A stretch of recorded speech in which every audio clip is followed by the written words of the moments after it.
I'm gonna dance by myself like nobody. The Crochet Crowd, Michael speaking. Back away, Sage. Dance like nobody's watching me. So what we have to do is we have to orientate this bottom half to match the top half. Don't really care if my rhythm's off, 'cause I'm gonna.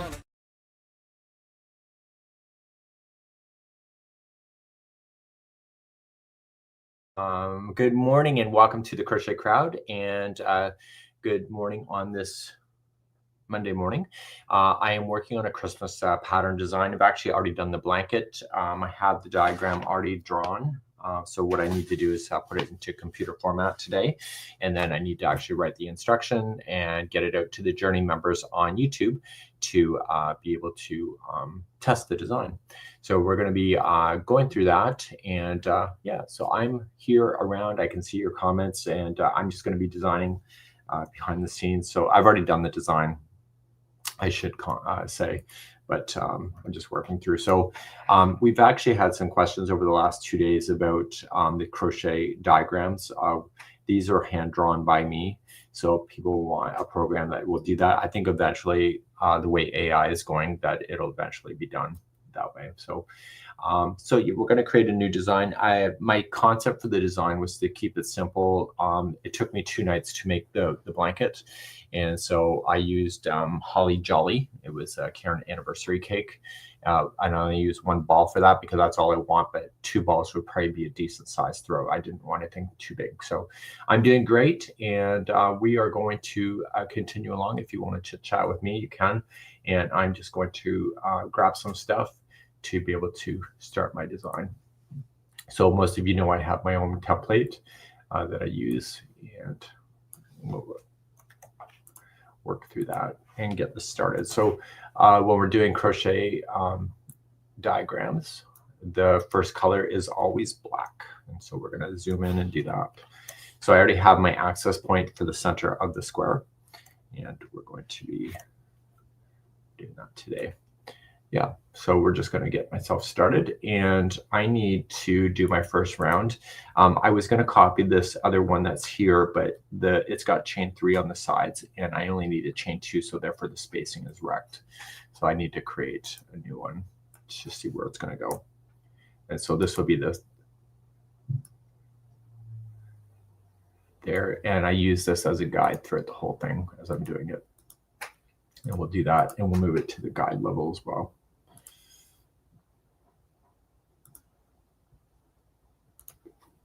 Range, send to the current layer. So anyway, I had some questions about this, and one lady wanted to send me the design that another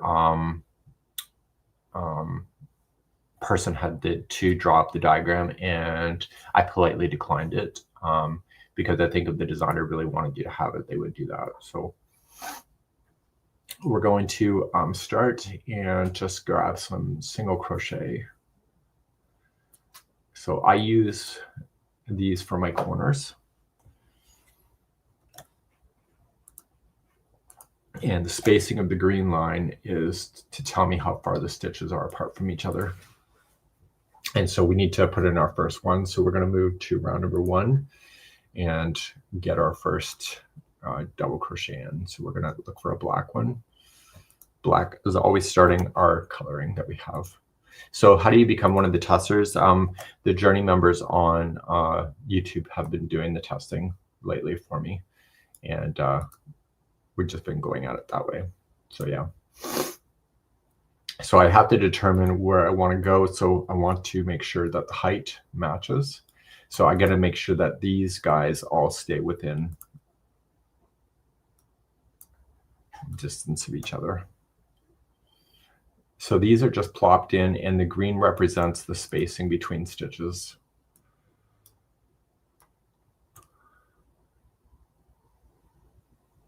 So I know that because it's round number 1, I know that the spacing is a little bit weird here. So I'm going to sink this down. It doesn't matter so much the height.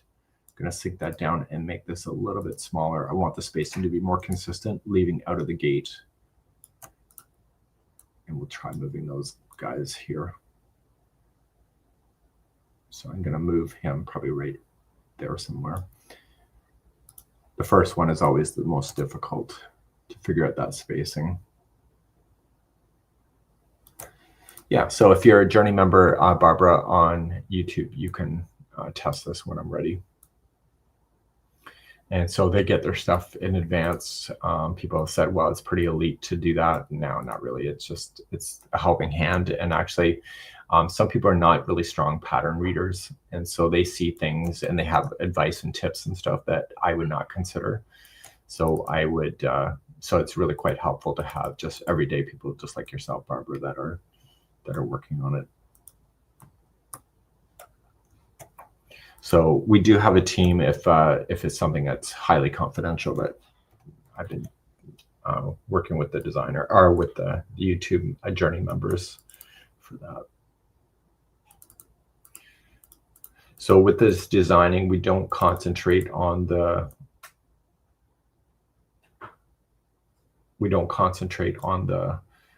stops and starts of any of the rounds. And we're going to rotate him so that the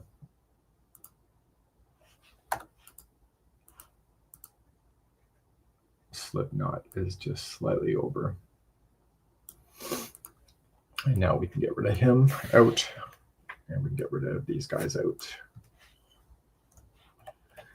And so what I'm going to do, this is what I do for myself, is that I'm going to put a number. Let me just get some information here. I use the consumers or you do not see this information in the end. But what I do is I need to count the stitches so I get the right amount of the lean to the stitch, right? So happy Monday to you, Jackie. And M has been crocheting for 55 years. I think I'm almost 40 years.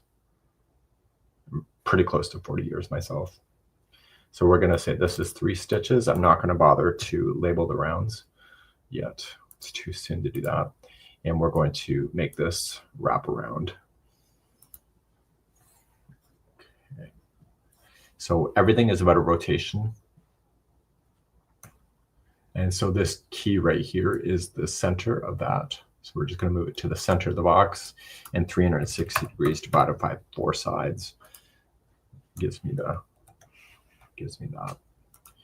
Okay, so the next round that we're going to have is going to have 5 stitches, and I know that because I've already designed this. I just got to draw it out.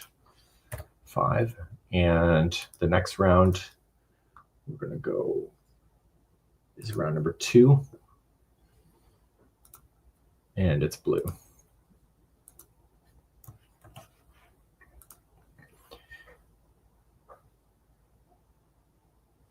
So once I found Mikey, it has been nonstop, says Susie. Yes, Susie, you've been with me a long time. I actually recognize your face. Okay, so I just trying to find the height. That is my thing. And then I'm going to move this guy up so I can see where the corners are. One of my biggest mistakes is trying to fill in the spaces of the corners, but it doesn't work that way. That's something I did learn. Move him down. We're just taking a copy of him down.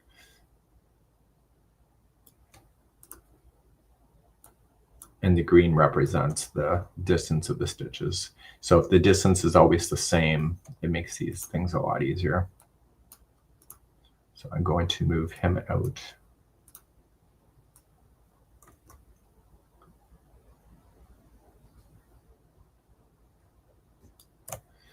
So the bottom of the stitch is what points to where it's going to go.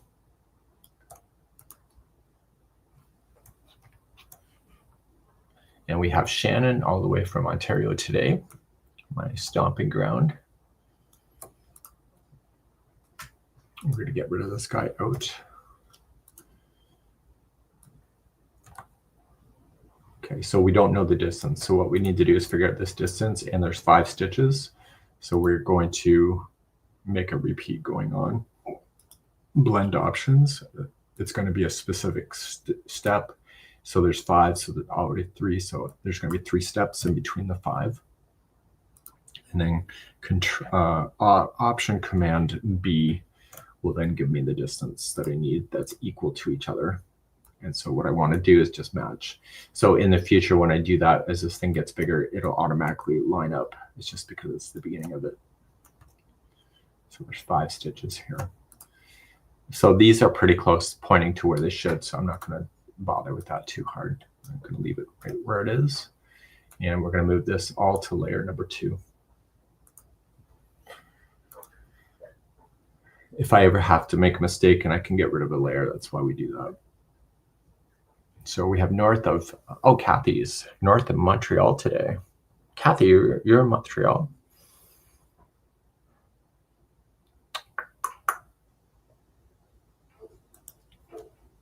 Okay, so we're now going to rotate him around and make that, do the do-si-do around the corner.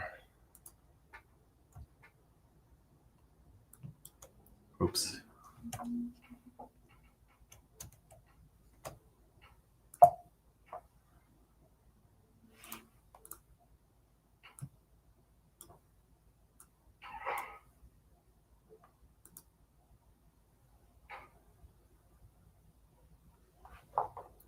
And Wendy is up this morning. Wendy's my assistant all the way from California.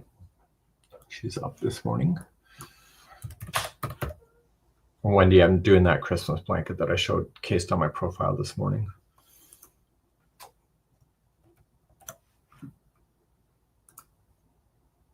Okay, so there was 5 stitches there. The next one is going to be jumping by 5, 6, 7, 8, 9. So the next one's going to be 9 stitches.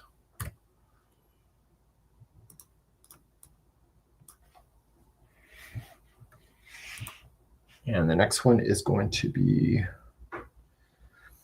so I'm going to, it's going to be that. Okay, so I need a combination of stitches. They need to be black. We're going to be using that and that.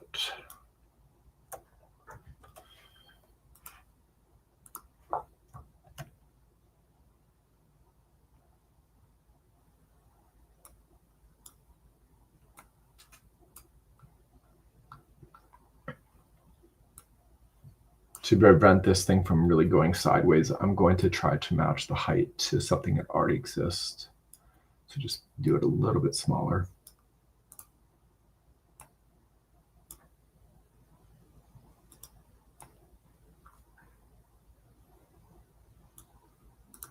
Okay, so there's the height. And it's going to be black.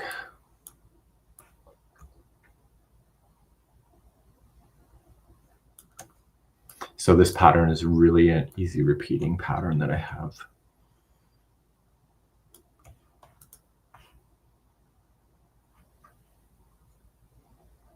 What yarn did I use? I used Holly Jolly yarn, Karen Anniversary Cakes. 1 ball is what I did my sample with, but 2 balls is probably the best for a real throw size Wendy. Okay, so there's 9 stitches, so that means that there's 7 between the points. Change the blend option to 7 instead of 3. And Command Alt Option B gives me the stitch counts.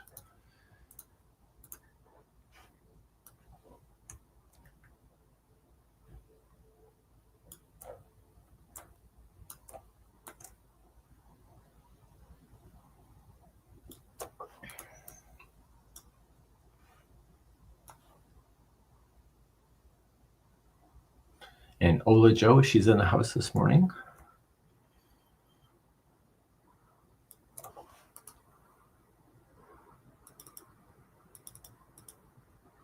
Just gonna bend these guys over.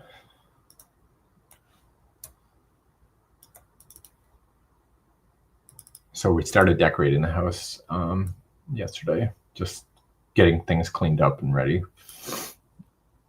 We pulled out a few things, but nothing crazy yet. Okay, so this pattern is got a weird, I wouldn't say it's weird. Okay, this pattern here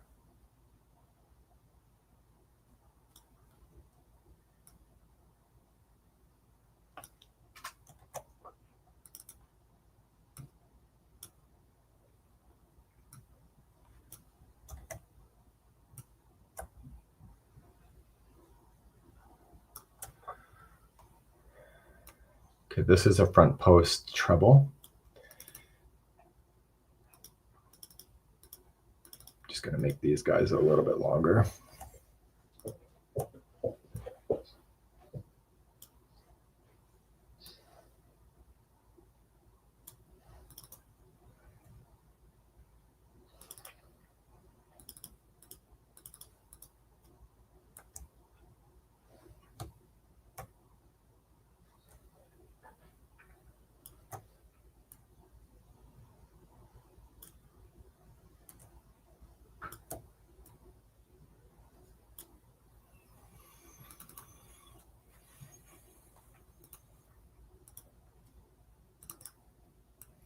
Okay, so this is every other stitch.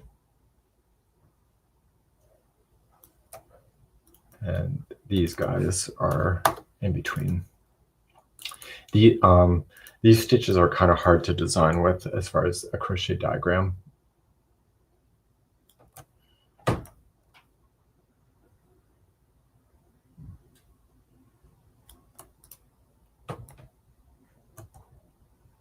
Okay, so there's that one.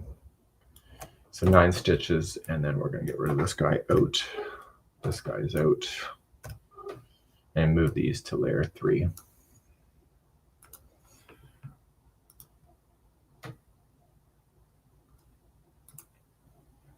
So it's snowing in New York, Daniel. Daniel. What? It's snowing in New York. Oh, is it? We might get a little snow tomorrow, Snow tomorrow. Okay. but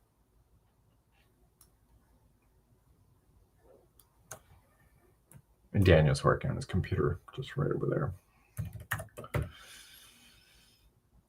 Command D. Okay, so 9 stitches. And we're going to zoom out a little bit. We're going to move these guys out a little further away.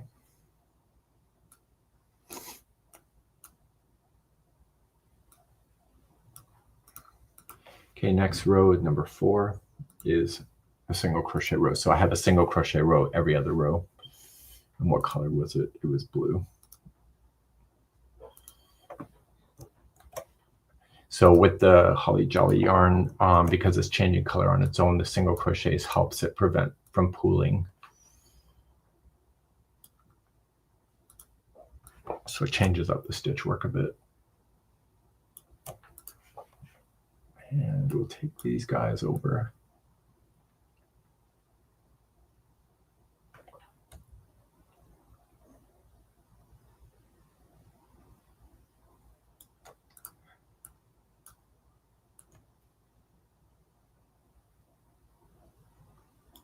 Okay, so if this was 9, it's going to be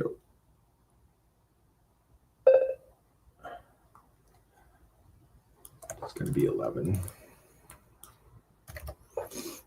So this is where we're going to start, I think, bending stitches. So let's see where the tops are.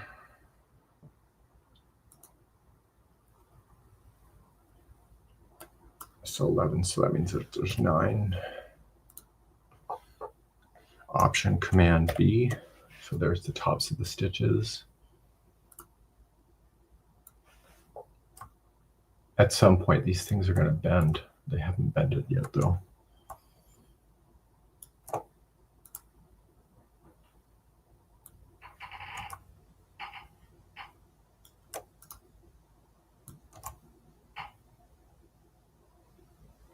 Okay, so I have 1, 2, 3, 4, 5, 6, 7. So we got 7.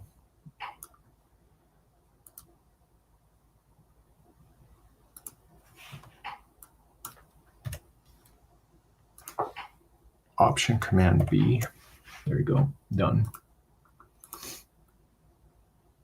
Get rid of the hem and hem out. And let's make sure these are all on the same layer. Number 4.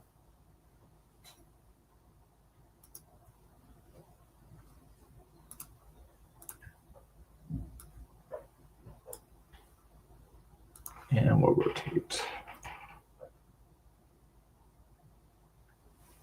Will it show bending on the diagram? It will. If the stitches don't line up, it will show the bending. That's because I'll program it to do it. 360 divided by 4 sides.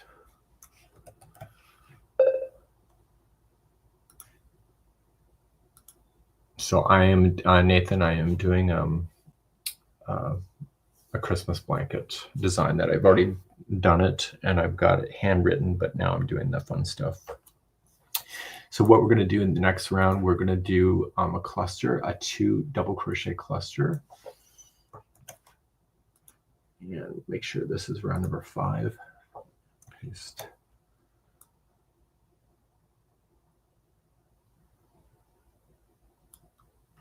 I'm okay with the height of that.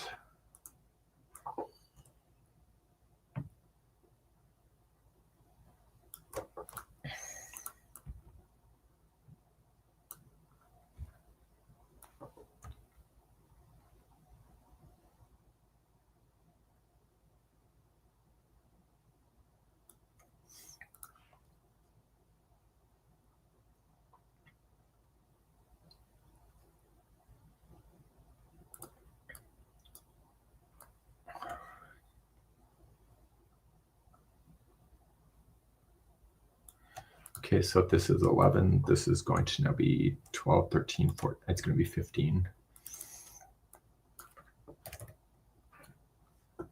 That's the number of stitches in the sides.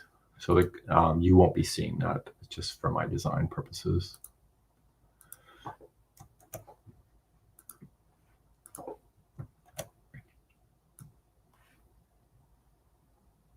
Okay, so if this is 15 minus 2 is 13.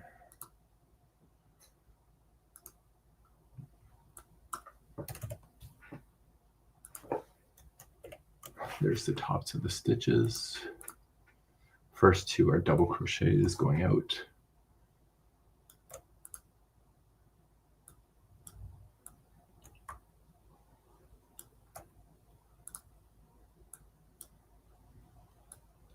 So once I have this done, I can write the pattern officially. Okay, we're going to bend.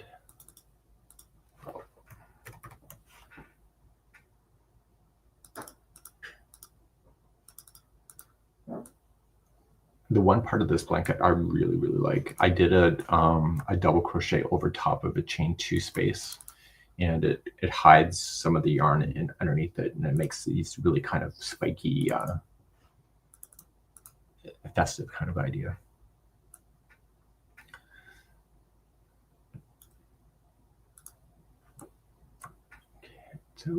Okay, so now see how the top does not align to that? So that's when we're going to start bending. So we're going to just tilt him a little bit so that the tops and the bottoms match. And then we just got to get in there and just straighten him up.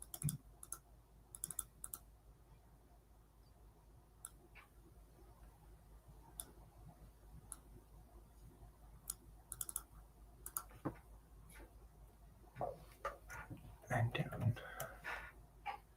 Okay, so then I need him to go the other way as well. I should have done that already.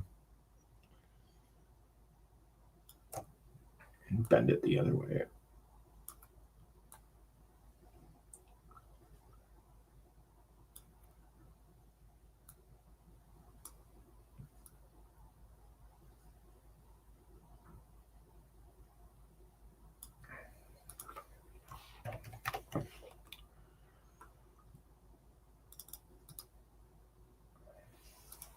So I crocheted this blanket in 2 nights. It was pretty fast.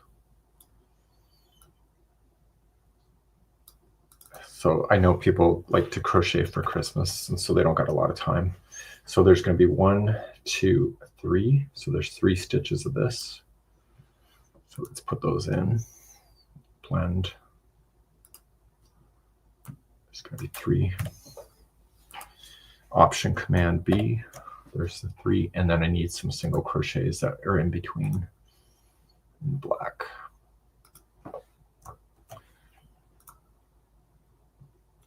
So I developed my own scale size so everything matches each other. I did that many years ago. I've been using the same template for years.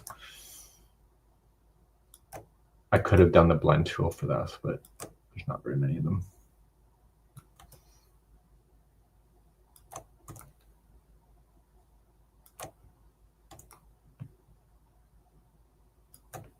Done. That was that round. Let's get these out. This is out. Because it's a square, this corner will copy into this corner. We just got to make sure they're all on the right layer. This was round number 5.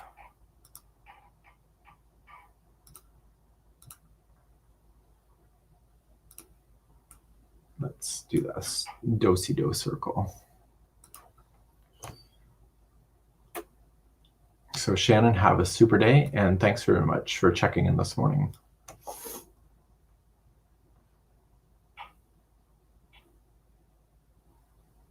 So you did your first doily. That's fun. What kind of doily did you make? Is this a custom made pattern template? Is it available? The template, I made it. It is for sale on Mikey Stitch Studio. Just so you know, it's priced at a rate that I think is fair because it's taken me years to build it. But you need to make sure you understand Adobe Illustrator before you buy it because it's a template that goes in. And yeah.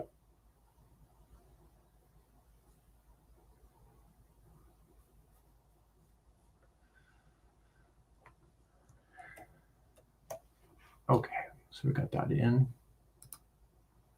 So it's in the template there, just so, but don't buy it if you don't know how to use Adobe Illustrator because you'll be wasting your money.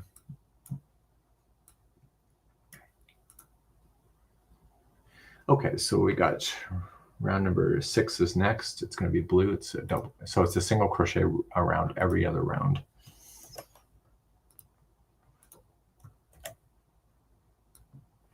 So I just need the height.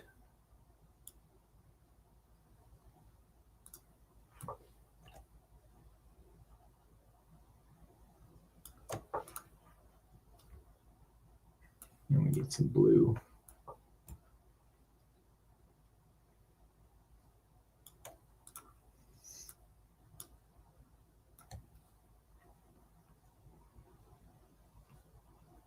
And no, we don't offer classes on Adobe. I thought, you know what, Wendy, I actually did film one. And it turns out that my sound was off the whole time I did it. I know, 3 hours out of my life missing. Okay, so we know that there's this 15, so this has to be 17 in this round.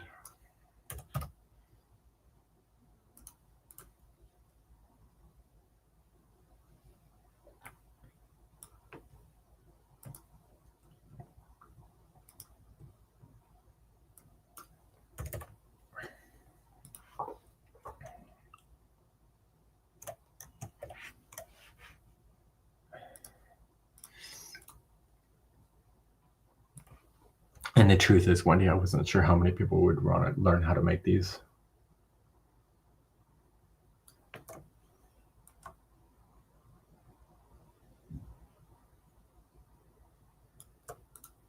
Okay, so the bottom is misaligned, so they need to lean.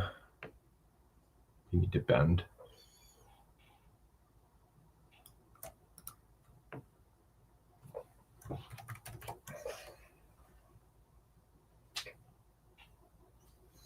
You need to get better, like with reading. Wendy, I thought you know how to read this stuff.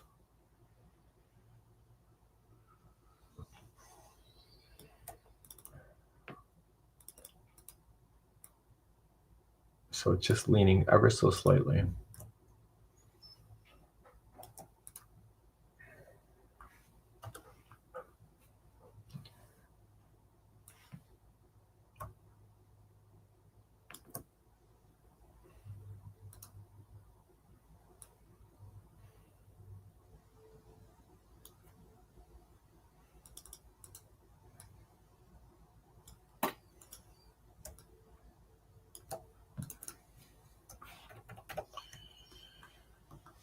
Okay, so we got 1, 2, 3, 4, 5, 6, 7, 8, 9, 10, 11, 12, 13.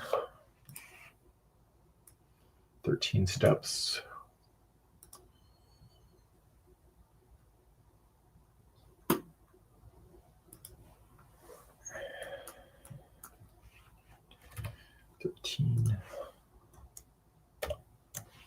So see how it kind of like bends. So this is what another program that can do stuff like this will not do. Like this is customized at this point. Okay, this is round number, is it number 6? 1, 2, 3, 4, 5, number 6.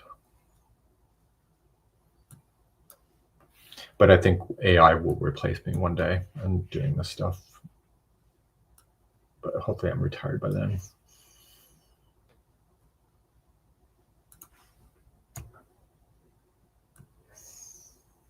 This is what people are demanding. They're demanding a program that will take a written pattern and will automatically make these, which I think will happen one day.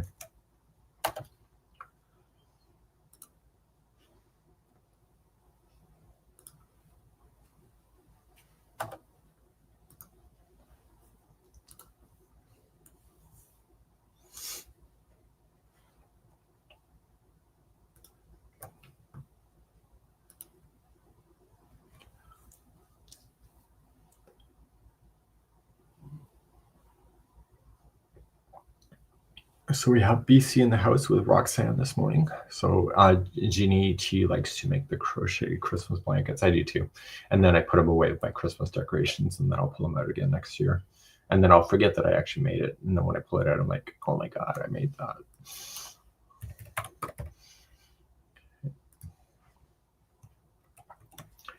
Okay, that was, shoot. It's not on the right layer.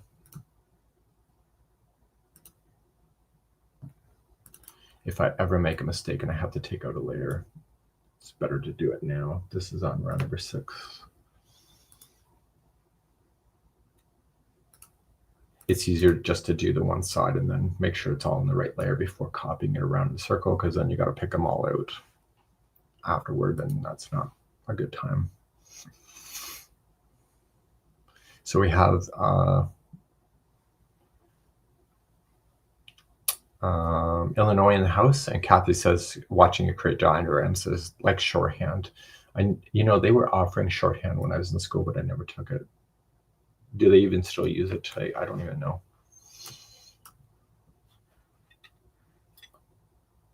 So AI will not replicate the creativity, no, but it will replicate, I believe, how to do these diagrams. I think you'll be able to punch in a pattern one day and it will do this automatically.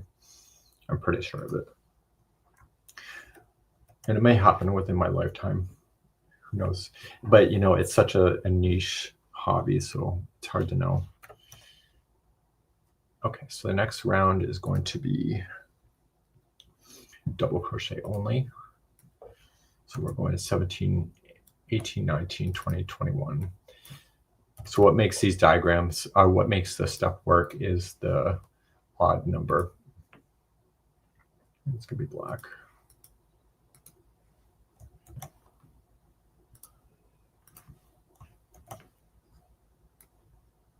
I'm just looking for the height.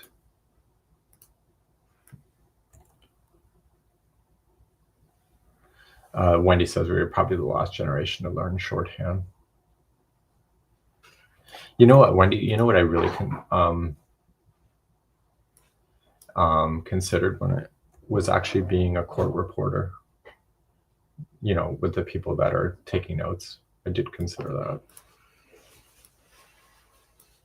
But chances are I would hear something and probably roll my eyes in the court. Yep. But you have to buy your own machine, that special machine to do it, and then go for education to do it. Okay, so there's 21 of those, so it's actually 19.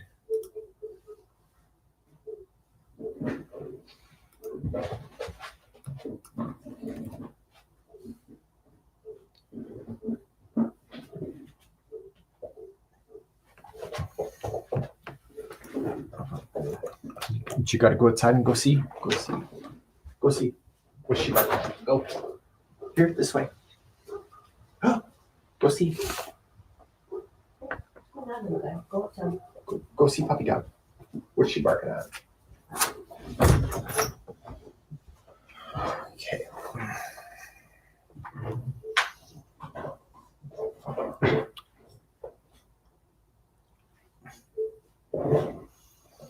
So I had a great typing and short. So I did typing class for sure. Do they even teach typing class these days? I don't know. I was good at it.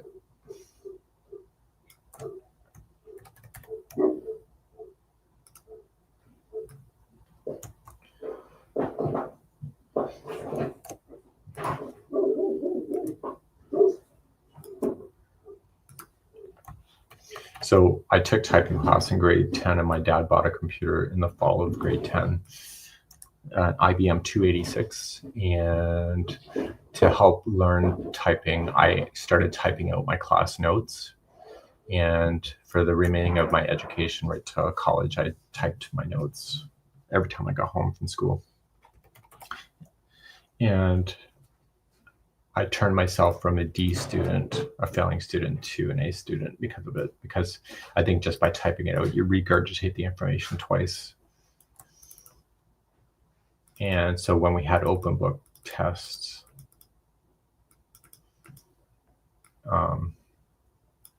my notes were immaculate and easy to read and easy to find. Lauren's checking in all the way from the cruise today. The crochet cruisers today are going to Bimini in the Bahamas. They're going to be enjoying the Caribbean sun today.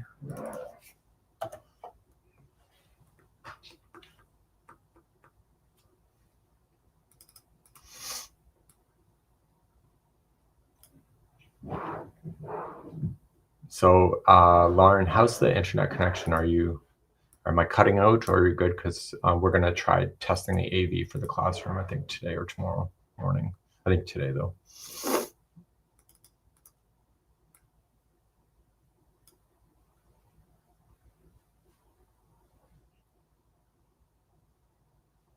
So while just Dusty, where are you sitting? Or where it's snowing? So Lauren, you're missing the snow up here apparently. It's going to snow here in Nova Scotia tomorrow, though, where I live. It's already snowed in Nova Scotia, but not where I live. Just northern Kentucky. Holy cow. You're more south than I am.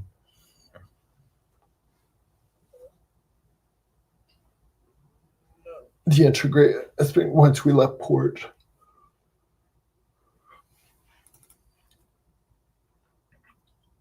So Lauren, did you have your breakfast? Who you're sitting with? 1,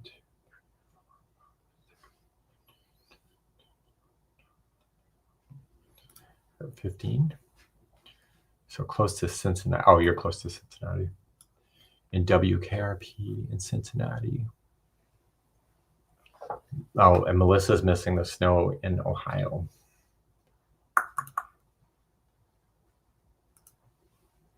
I've already designed a blanket. I'm just recording it. I call it memorializing because these will probably last after I'm dead. So I say that I'm memorializing a pattern where I'm putting my thoughts officially into a computer.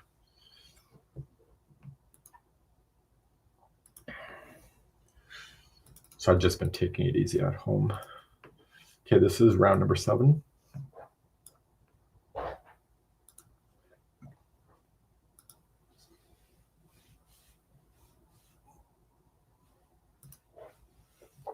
Saw in the news 9 inches of snow with the blizzard. Apparently it snowed like hell where I used to live in Ontario. But I'm not there anymore. It's okay. No breakfast yet. Still drinking coffee in her room. So it looks like it's a good time.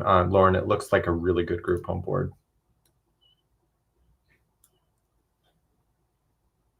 So the crochet cruises are currently in motion right now. I'm usually the host, but I got medically unable to travel last Wednesday.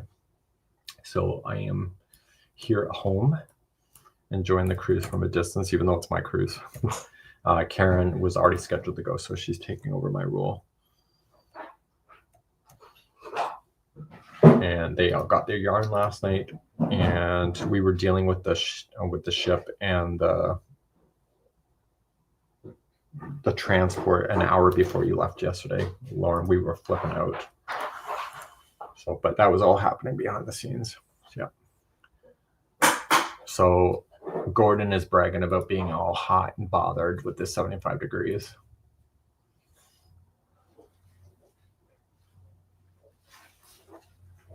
So what I did do, Angel was talking, I actually burned one of these on wood, and I made a hat template where you can slip in the template inside the hat, but it didn't look good on the sample. Bye-bye. Okay, have fun. Okay. So I'm good. I'm feeling okay. I've been actually sick for quite some time. I just didn't know what it was because I'm a typical man. I didn't go to the doctor sooner. So anyway, I went to ER, and then I basically got told I can't travel. And I said, I'm going on a cruise. And they said, you got to cancel your vacation. I said, it's not just a cruise. It's everything. And I said, all my friends are going to be there. And they said, you got to cancel it because if you have a problem on the cruise ship, you're going to be screwed. So it wasn't a hard decision, but it was an ugly decision to choose health over convenience.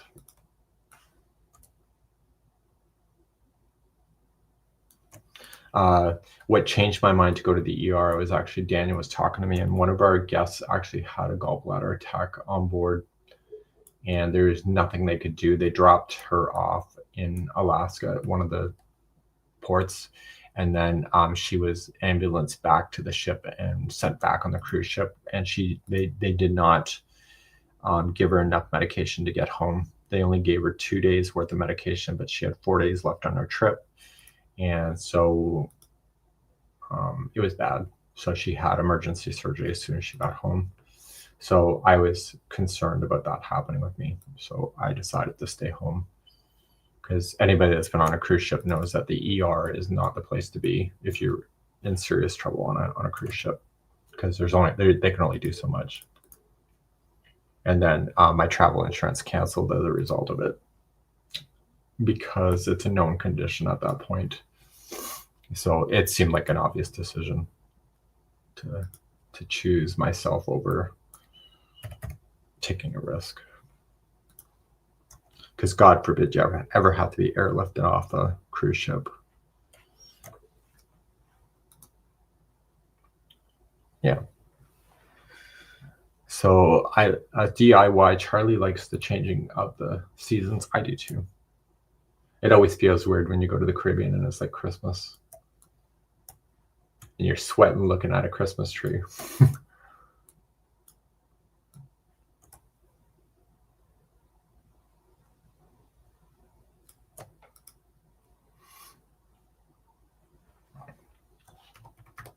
But I have to say, so I'm on 2 medications now that I haven't been, and the aftertaste in my mouth is awful. You don't want, normally crap comes out of my mouth, but ugh, there is an aftertaste that is on my tongue that I just cannot get rid of. It's gross. Even for me, it's gross.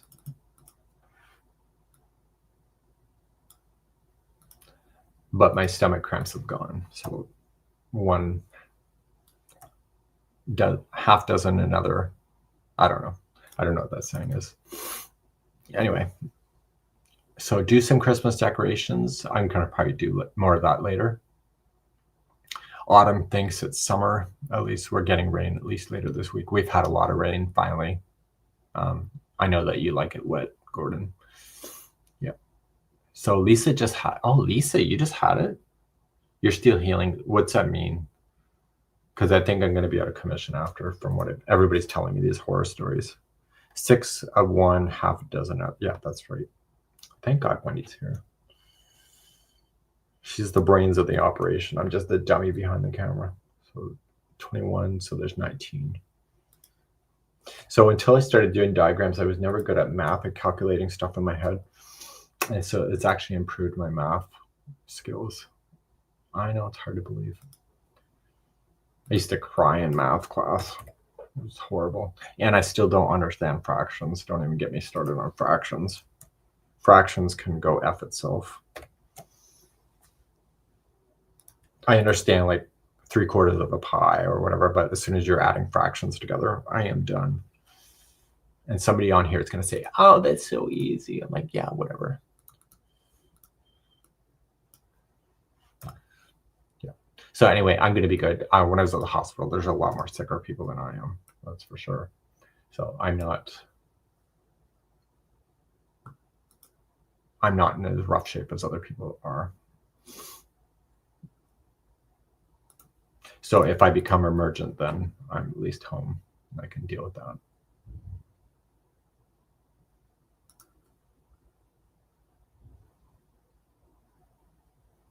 And just hang on one second. It's so windy here. I think the front door in the house is opened.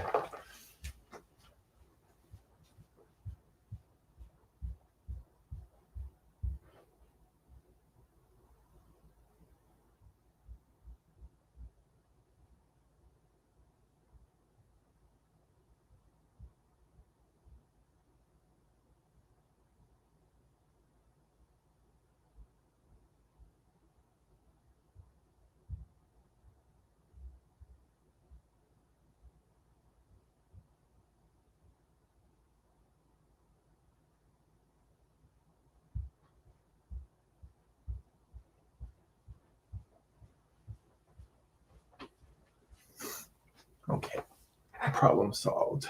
Okay, that was round number 7. It's windy or windy wherever you are. So you had acute pancreatitis, which is the main problem. Balance in my checkbook. Yeah, I got to do, Annie, I have to do my budgeting later after this. It's that time of the month. I got to run the budget and make sure everything's okay. Actually, I had a Revenue Canada audit, a spot check actually 3 weeks ago. It flipped me out, but I keep everything above table. I probably pay way too much tax, but I'd rather do that than get an audit that screws me over. I had an audit in my 20s and I had to go bankrupt because of it, because I was given some crappy advice to put everything through the business, like everything, and I did, and then I got caught. So ever since then, I vowed if I ever have a business, I'm not going to mess with the government. And that's my story.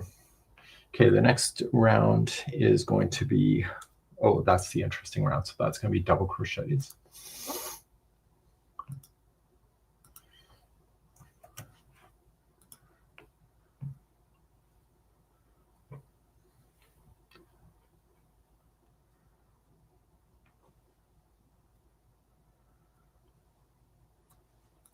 Okay, that layer number 8.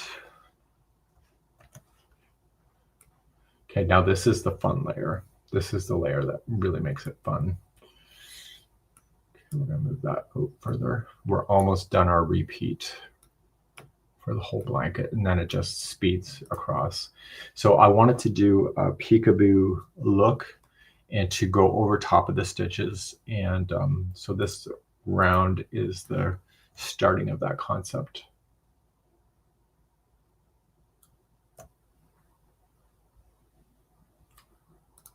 Okay, and it's black.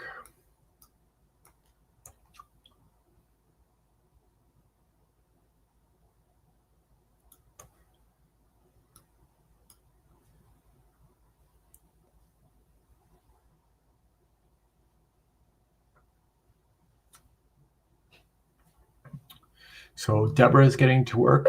Have a good day today, Deborah. Make today fabulous.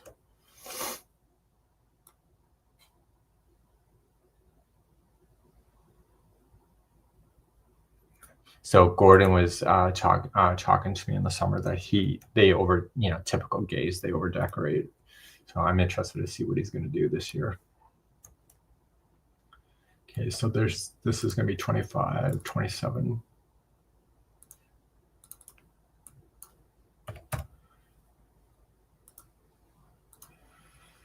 Okay, this round is unique. There is double crochet. Oh, you know what? I think I'm going to bend these guys over.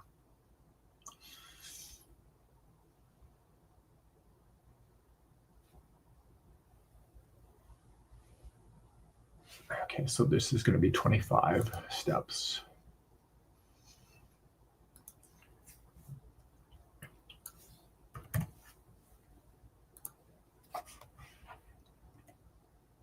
Oops.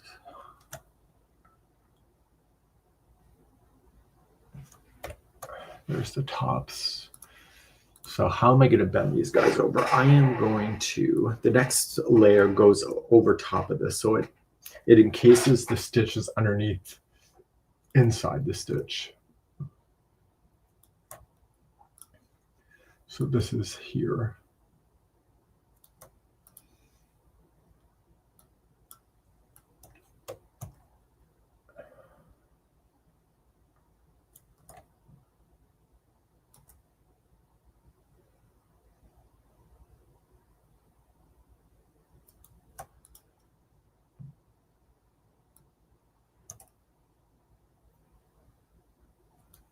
Yeah.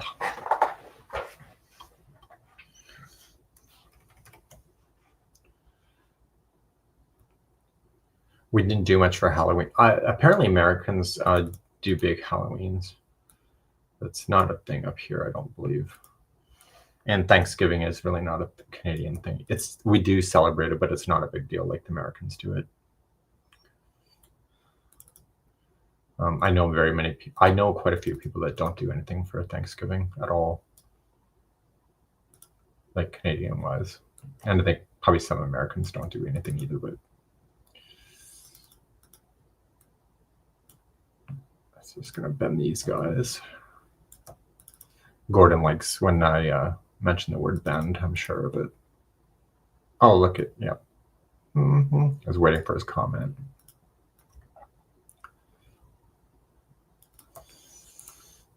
Yeah, so these guys here, they are special. I'm not even sure how I'm going to write it yet.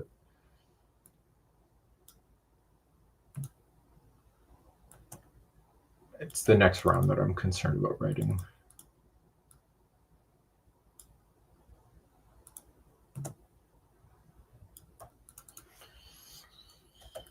Okay, so we're going to, so I need 1, 2, 3, 4, 5, 6, 7, 8, 9.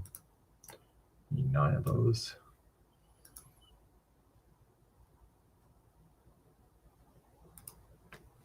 So we got Sandy from Indiana. Apparently it's snowing in the Midwest. 9.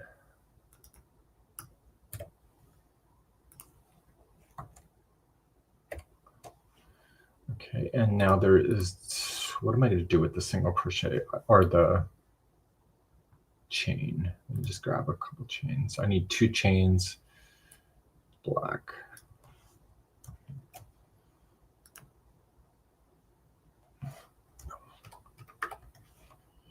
I wonder if I should sink these down.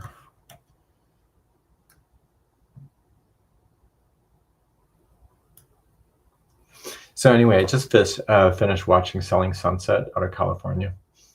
Oh my God. I think I'm going to bend these guys down a little bit. I'm just going to tilt them. Anyway, the guy, actually, one of the owners said a most interesting thing, and I'm very analytical. And he said that they're having one of the worst years out of 35 years. And I'm kind of wondering whether the TV show is actually ruining their business. Because I would never hire those people to sell my house. Because if they can't get, like, realtors got to get along with each other. And if they can't even get along with each other in the same business, then I would highly doubt that I would have confidence in them doing that. like to be able to sell my house to the best, for the best. And there's a lot of bragging about how much money they're making. So I think I would have a problem with that, because then I would feel like they're taking advantage of me. So I'm bending them down because the next layer is going to cause it to hide behind the stitch. So anyway, what are your thoughts on that? Like, has anybody seen that show? It's a trashy show, but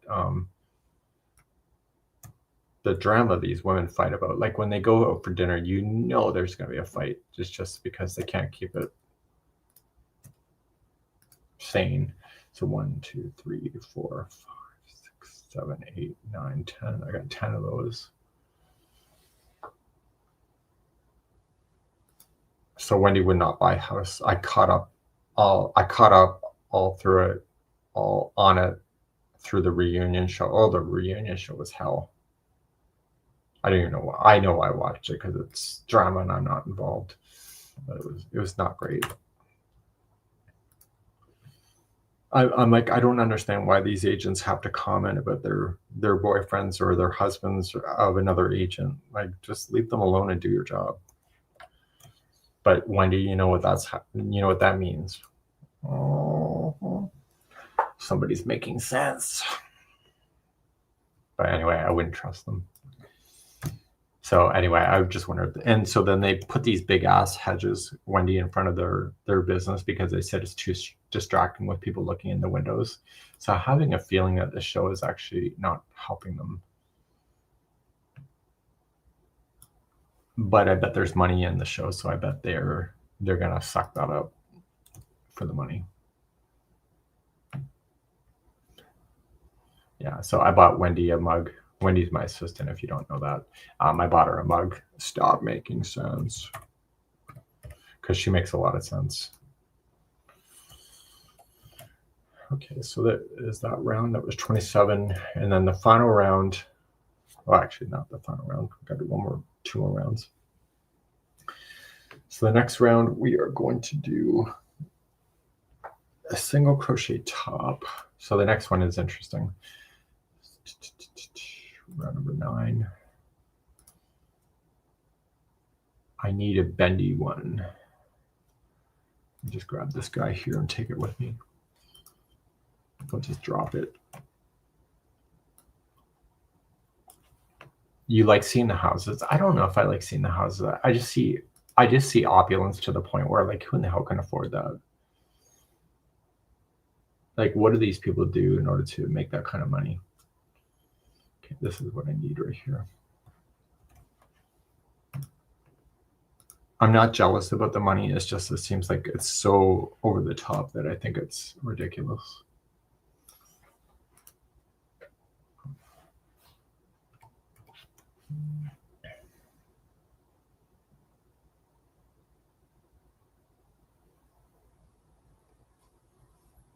Just stand by for a second.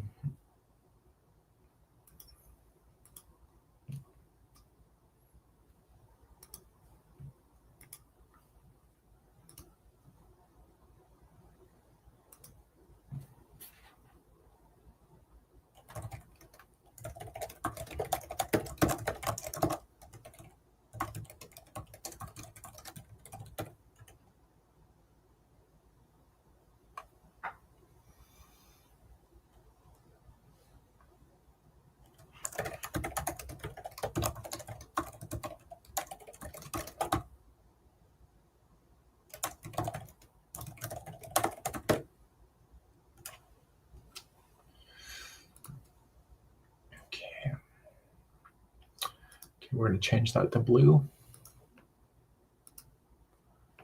You like the kitchens? Oh my God.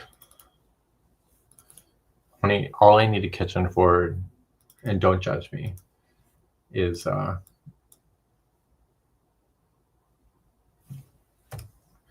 it's for the craft dinner box.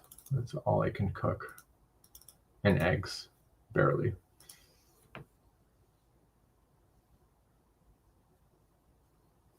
That's kind of interesting. I feel like this bend is the wrong direction, but Let me just check something. I feel like that bend is in the wrong way.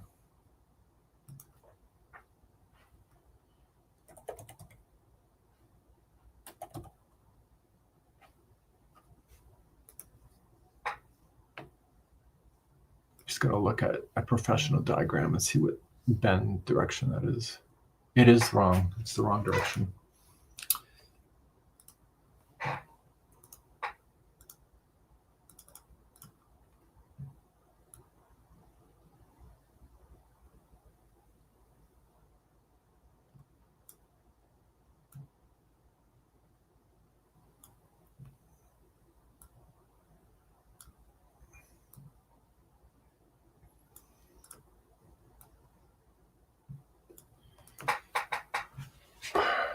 Are you bending it? So if the bend direction was wrong, it's going actually into the single crochet underneath.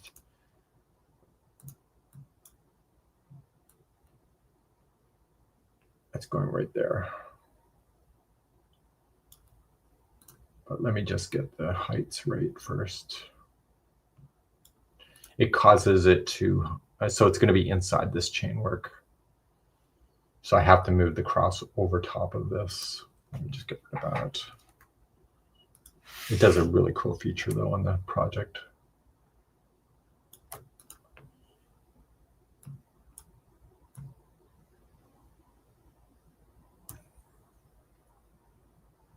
So anyway, I don't know about you, Wendy, because you live in California, but when I see a big house like that, I question the heating bill.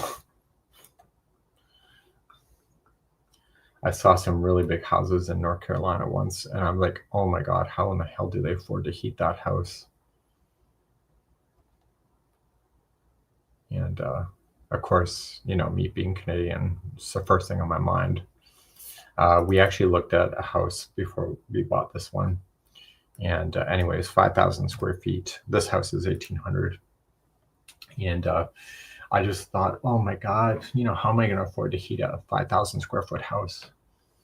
So anyway, it became a no-go for me.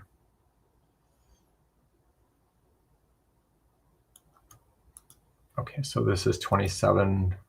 So this has to be 29.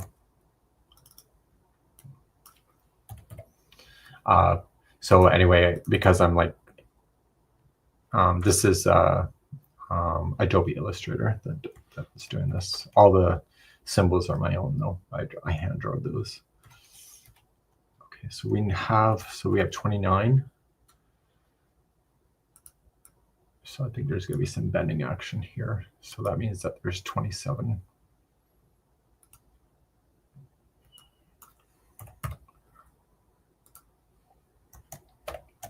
So those are the tops.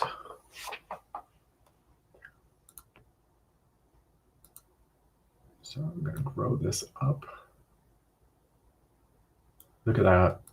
Son of a gun. That works. You would think I planned that. I'm just going to move it a little higher and realign these better. So you see that the bottom is slightly out, so we're going to fix that.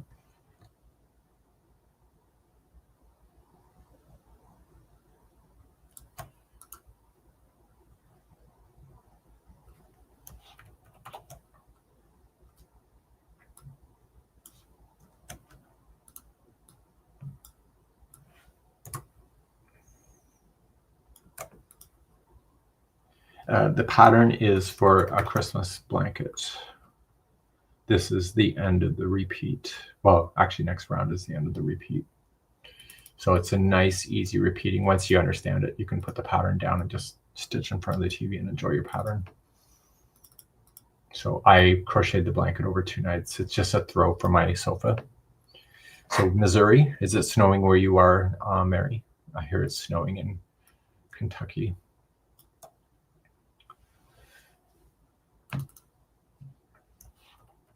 Okay. So the single crochets go into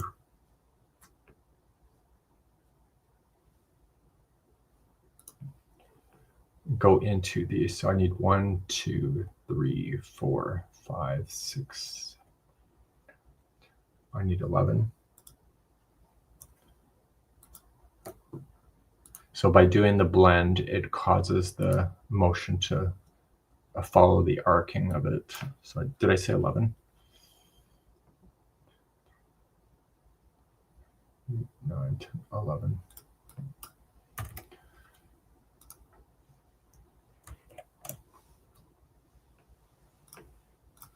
And then I need, we're going to check this guy out. Okay, I knew that was going to happen on this side. So what we're going to do, he doesn't match on the bottom, so we're just going to slightly change the base.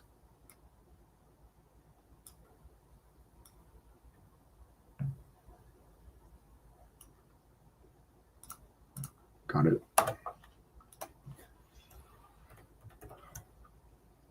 And so I have 1, 2, 3, 4, 5, 6, 7, 8, 9, 10. I got 10 of those.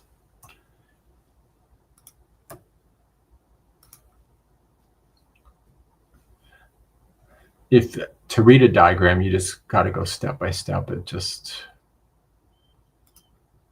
if you look at the whole thing and you're don't know what you're looking at, it can be confusing. So the bases should all be aligned, and they are.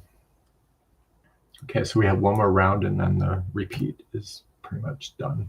The repeat is actually right here, but I'm going to put the last round for illustration purposes, because the next round is actually the same as round number 5.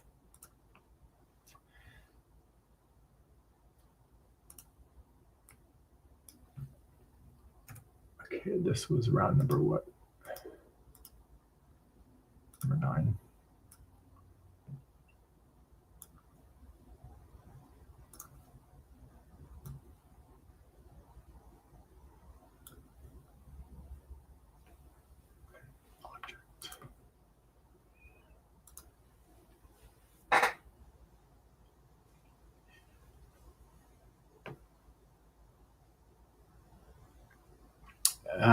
So Jamila, so I'm not saying your name right. I know that the crochet diagrams is what I learned to crochet with, not the writings, because I'm not that strong of a reader. I don't read. I don't mind status updates, but if somebody types a novel, then I get so distracted with it I can't read very long emails. Was Holly Jolly? Yes, and it was Karen Anniversary Cakes. The sample throw is just 1 ball, but I would get 2 if you want something of a decent size.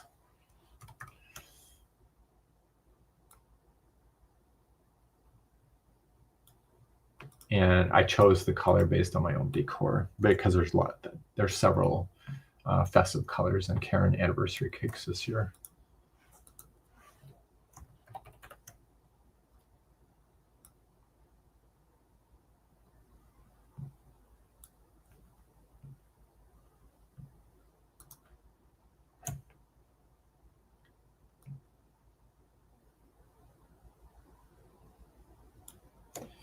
Okay, so we have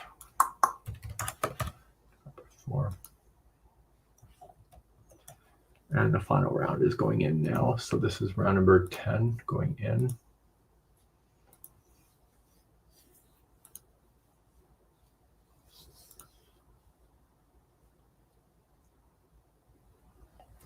They are happy colors. They remind me of Whoville.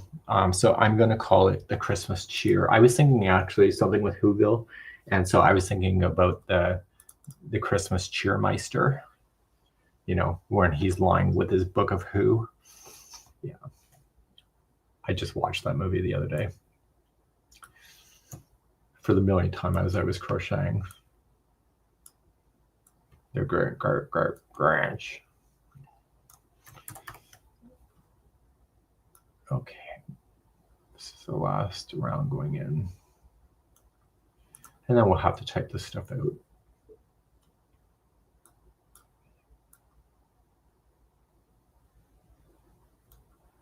Okay, so this is 29. So that next one is going to be 31.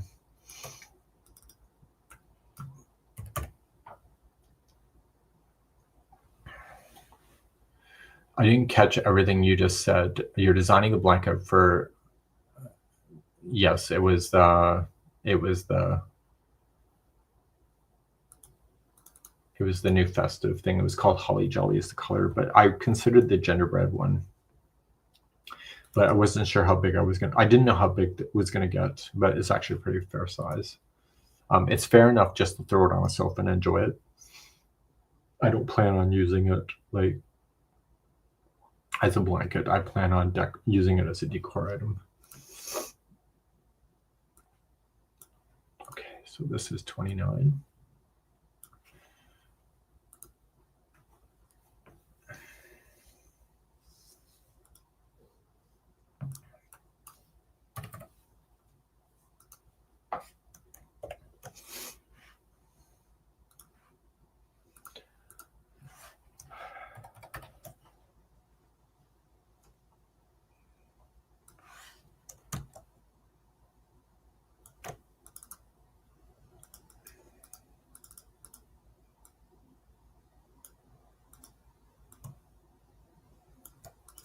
So if you're a Journey member on YouTube, you're going to have this pattern in a little bit. I got to type out the instruction and then do that. So I'm good today. I'm actually good. I have antibiotics. I don't have the pain like I was, but I feel like a little lightheaded, like delirious. But other than that, I'm good. I stand behind the decision that it was the right to stay home.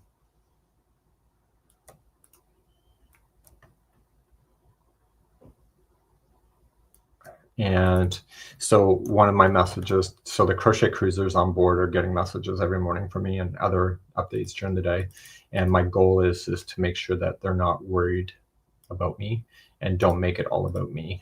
And I will be fine. And I want to enjoy their trip through their eyes. So they're posting lots of photos and stuff on the groups, on the one group so far. And hopefully group 2 will do the same. So it's been really fun to watch, honestly. And do I have FOMO? Not really, because I made the best decision for myself.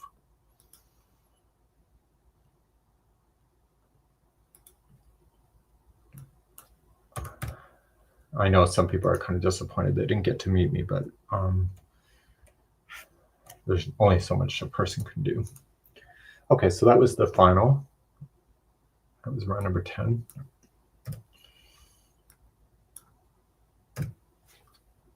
And let's get this guy to go around.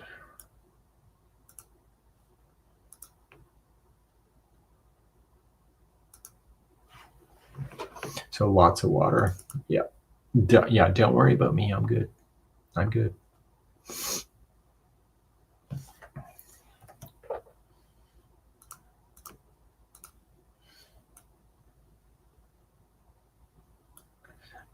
Mary, as I was saying earlier, like I was at the hospital, there's far more sicker people than I am. Like I'm okay compared to other people. So we're good. And I'm in good hands with my doctors. So for those that are not aware, I stayed home from the crochet cruises because I'm at risk of bursting my gallbladder. So I'm being scheduled for surgery, but I don't know when yet. I'm not emergent, but my situation can change without notice. So we're taking precaution. Okay, so I'm going to hide the guides now. The guides are done. This is the pattern.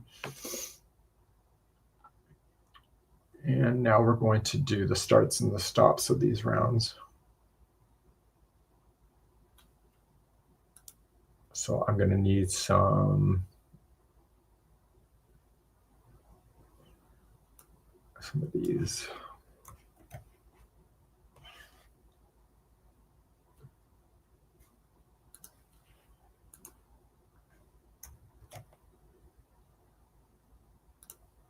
Let me just put them on round number 1. Need some of these. I'm going to need a chain. And I'm also going to need a slip stitch. No, I don't. I need the half double crochet join right there. These guys.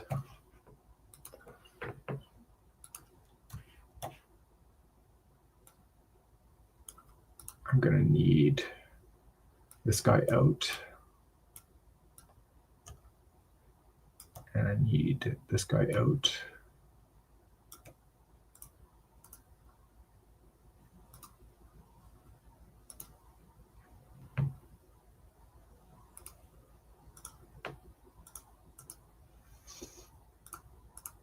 I need these guys for the stitch key that will go in the pattern. I'm going to need him for the stitch key as well. Stitch key is always black. Yep.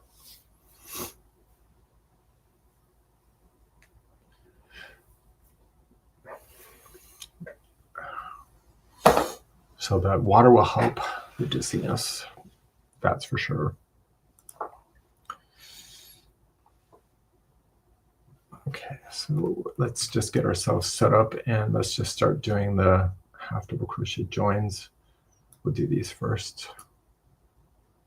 These are all sized to match what I'm doing.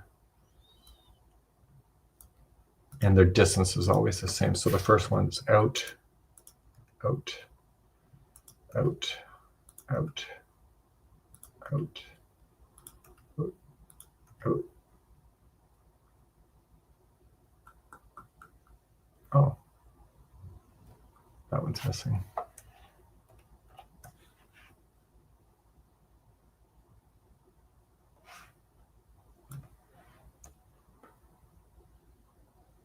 Not sure how that happened.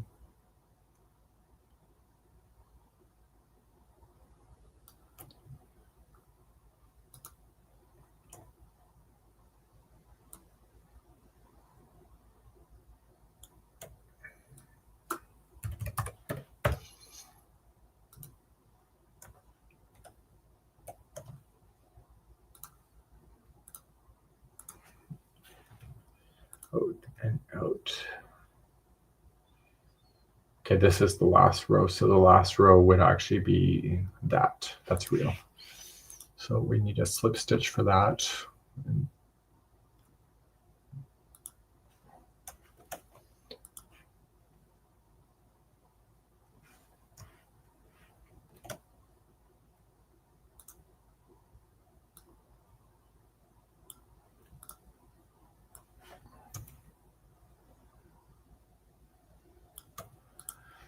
Okay, so let's worry about the, okay, so then these guys have to be blue.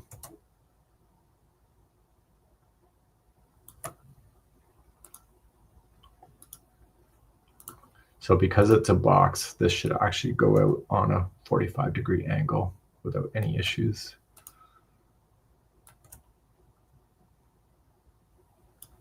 So we do a half double crochet join so that the center of the square, it doesn't rotate the square as much when you do these half double crochets.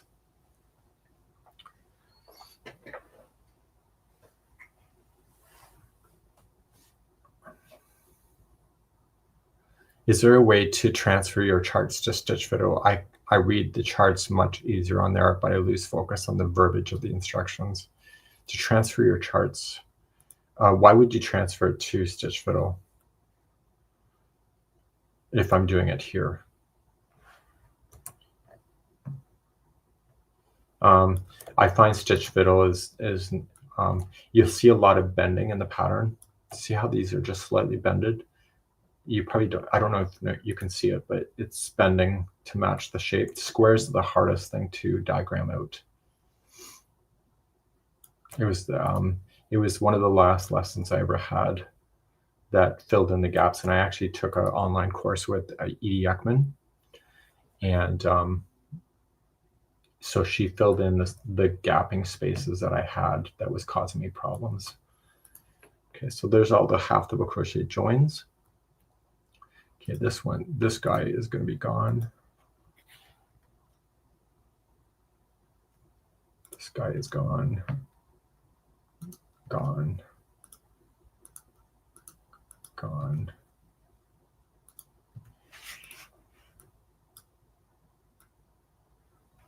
So this is Adobe Illustrator. All the diagram symbols are drawn by me, though it's not a template. As far as like you can buy the template from me, but I actually hand drew everything on my own. The crochet is such a niche hobby that not a lot of people need templates like this. Okay, so I'm going to, now you just got to fill in the spots. I'm going to put these together as one.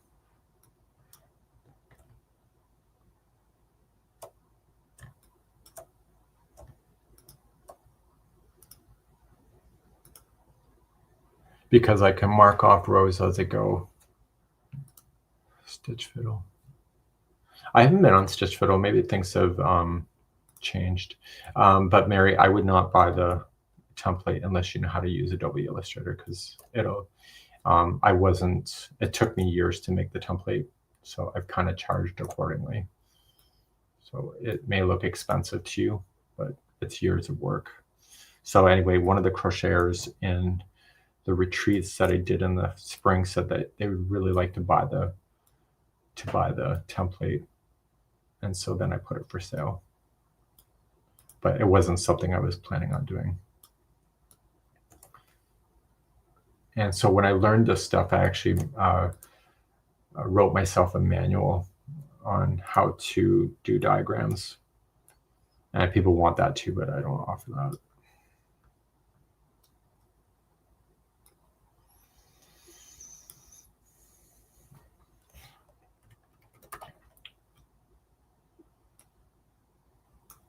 And change the color to blue.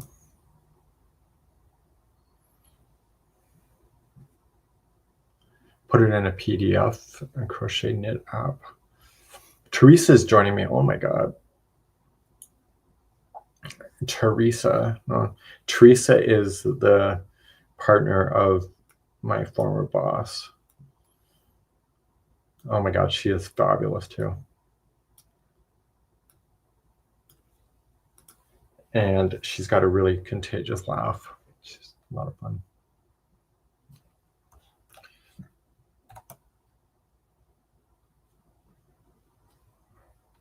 Teresa, can you believe it's like my business is 17 years. It's probably 17 years since I last saw you. Actually, no, I had to go to your house for a reason, but you weren't home. Oh no, I stopped by your house unexpectedly and you weren't home. Your kid was home.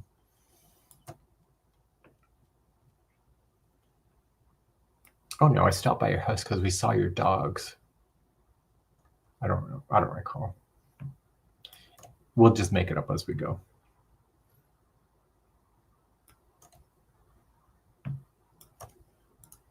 And here I am as a dog owner, Teresa. Oh my God, just kill me. But they're gonna burn a deep hole in my heart at the end.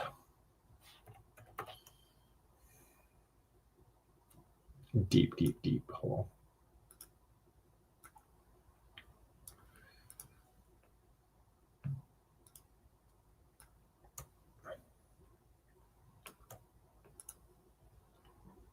I'm just pulling stuff out of the diagram that I know I'm going to need.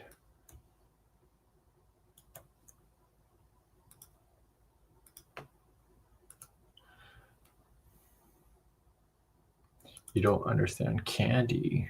Well, there. The funny farm. Well, that's one word for it, Teresa. Teresa has the patience of a saint. That's all I'm just going to say. She knows what I'm talking about too. So I always, we never called my boss by his first name. We always called him by his last name. So there's certain people that I have in my life that I never refer to them as their first name. It's always their last name.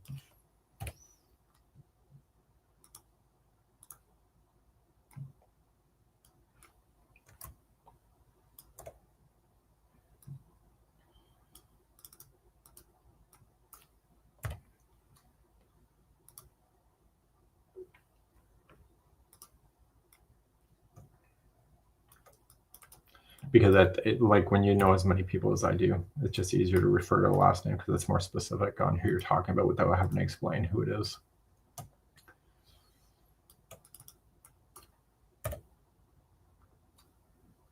So my CC person that I have that does all of our closed captioning, I know her as Suitor. I know her by her last name when I refer to her.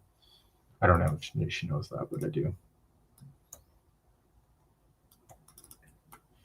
So 2 women on the cruise ship were organizing the packages. So Nolan, which is her last name of Kathy's last name. So Nolan and Suitor were taking care of that. But then there's other people that I only know one person by the name, so I just refer to their first name.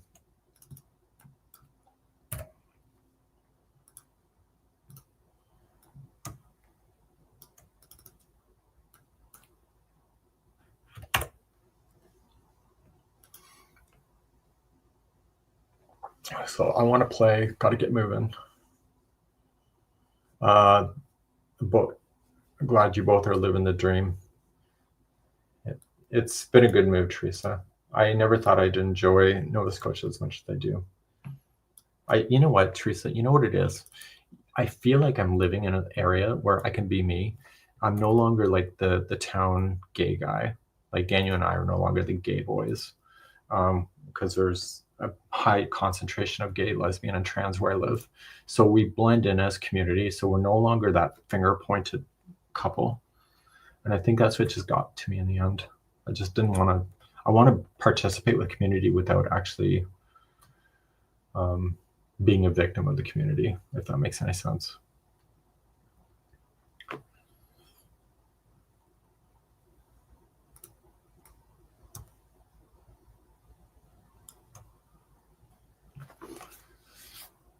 So I think that was the key importance of moving in the end for me.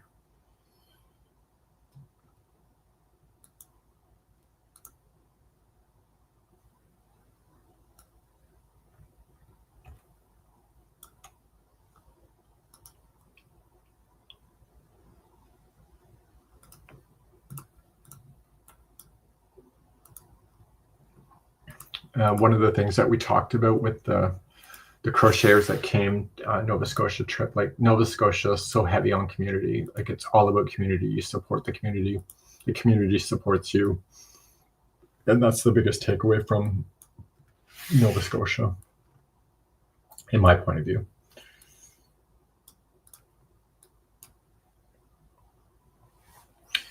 It is, Nancy, it is the same blanket. Yes, I am memorializing it by getting it in diagram format, and then I got to start writing the instructions for it. That's why all the instructions always have errors. So Gordon was with us in Nova Scotia. I think he was kind of blown away with it as well. Just the sense of the community is everything. Without the community, it's not the same. I think some people were really quite moved about the level of sense of community here in Nova Scotia. We're going to get rid of this guy out. We don't need that.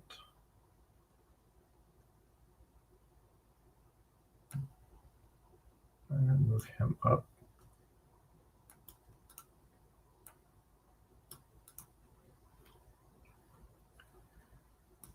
Okay, we're going to take a look at this stitch diagram here.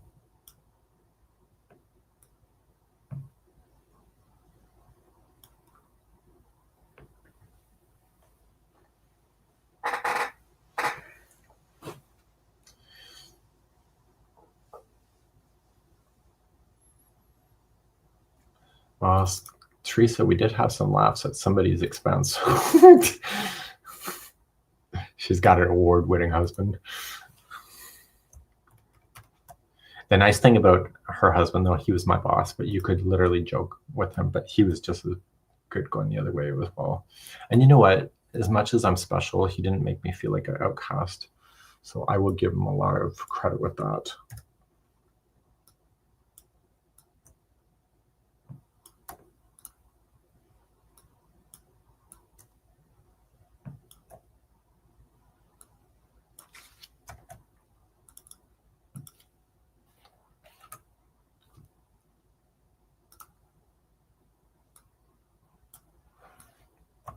So I'm making the stitch key so people can understand what I'm talking about.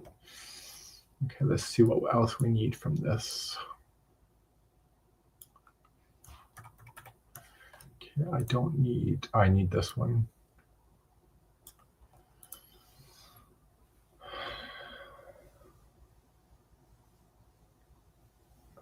What is that called? It's like a mosaic. No, it's not. I gotta find an explanation for that stitch. It goes up over top of an existing stitch. It buries the stitch underneath.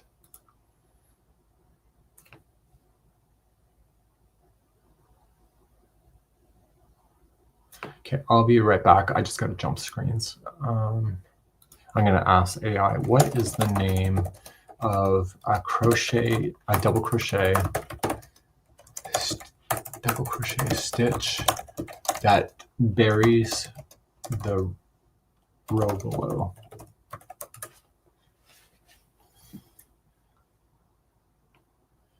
Spiked stitch. It's a double crochet being worked into a stitch row. Long double crochet 2 rows below. Okay, it can be either that.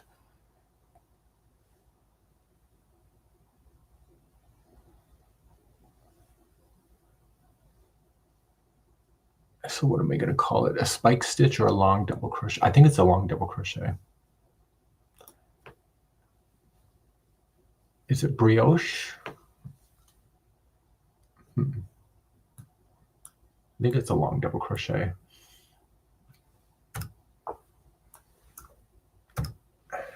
I just got to look how it's worded somewhere. Okay, it's a long, yeah, I guess it is a long double crochet. It's just bearing over top.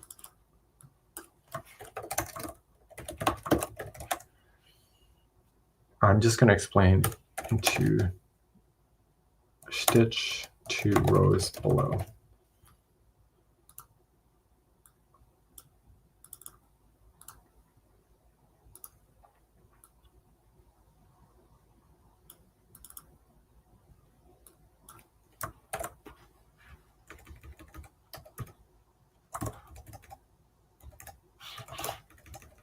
So I used to work at a, you can probably see this on my communications, but I used to work in a courier center. And anyway, we would have to communicate with the driver in a very short span of words. And so I still, after 20 some odd years, still type the same way. This is double crochet front post. No, this is treble crochet front post. It's got 2 lines, treble crochet front post.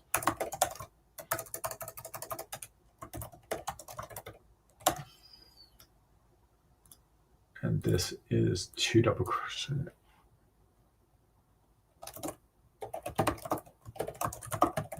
Stitch. So a video, yes, I have videos that do it. I just gotta think where I've used it, where I buried it. I don't know if encasing the stitch is the right word.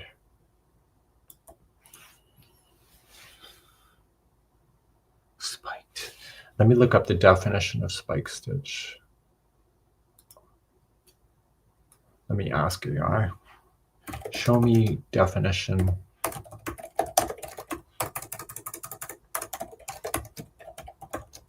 I'm just going to look up spike stitch because maybe it's better. Elongation results as a longer stitch and creates a spike of yarn that extends vertically, intervening rows, adding texture. I think that's a spike stitch. It is.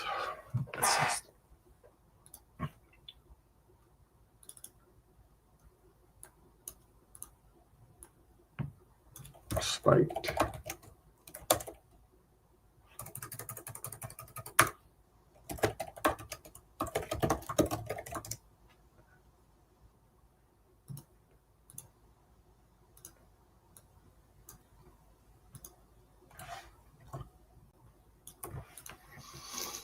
Okay, done. Okay, so we got that done. So we're gonna take a copy of it.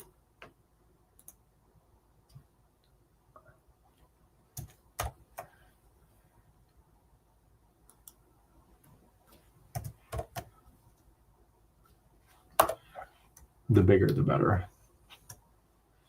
My screens that I have out here are 23 inches. And I have two of them, as you can probably tell.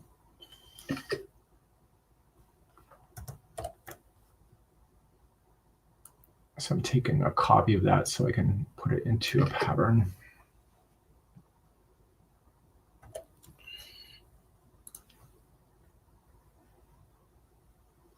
Save. So now you understand the useful. I use AI quite a bit, honestly. I don't use it for design, but I use it to help me understand something better. And the best thing I ever heard was a guy from Google that I know. He says AI is supposed to take the mundane task away from you and let you focus on the bigger picture. And so once I understood that, it kind of changed my perspective. Okay, so what we're going to do now is that we're going to get out of the screen. And we're going to move to a different screen.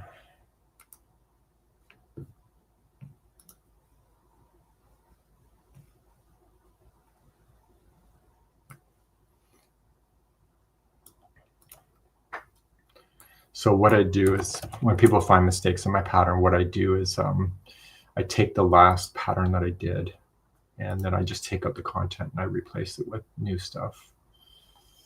So the baby cardigan was the last one I just did. So we're going to be taking that out.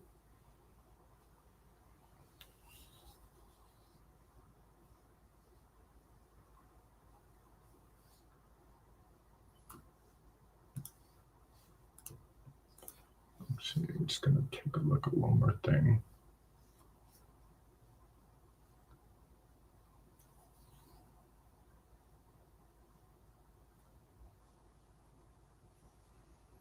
Actually, no, it was the Easy Does cotton. Easy Does it cotton. Okay, so we're now going to continue now to write this actually officially. And I will share a screen with you. You can see how we write this stuff if you're interested. If not, that's okay too. Here we go. So I'm going to have to get the sample, and so we take the last pattern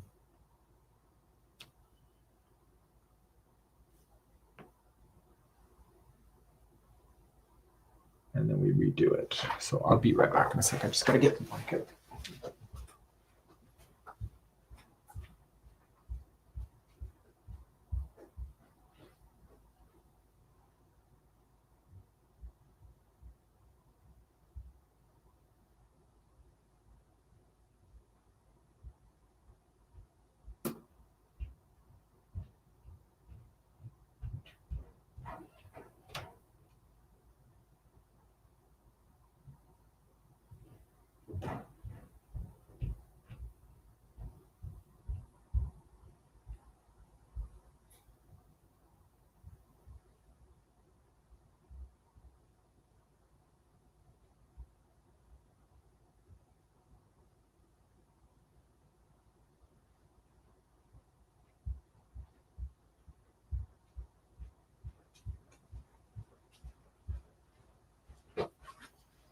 Okay, so I got the blanket here if you're interested in seeing it.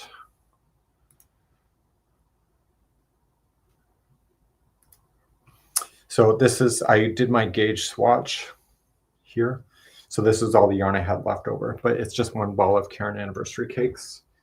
And I just let the color just flow where it did. So I just want something for the sofa. So that's what the pattern that you've been watching is this. So it's got a bit of texture to it. The spike stitch is the green that you see there. Right. Okay, so we're gonna write this pattern out.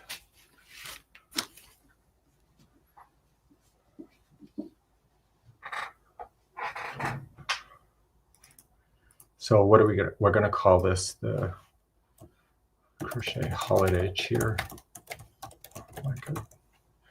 I still have to do photography for this thing, so I will just take a photograph here, transfer it to my computer. And this is last updated November 10th.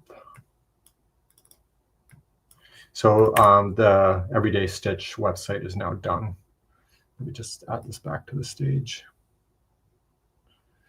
So Everyday Stitch website is actually officially done, but there's no content there yet. And it's not officially launched, but it's done. Okay, so we're gonna do that. We're gonna transfer.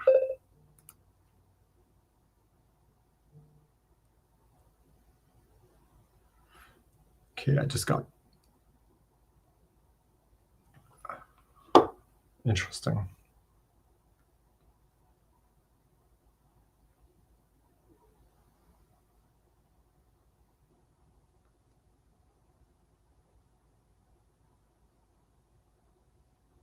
I have to call my doctor.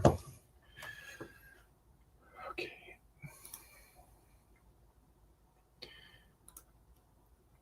So I'm just going to drop a sample photo into the file. We'll get better photography later.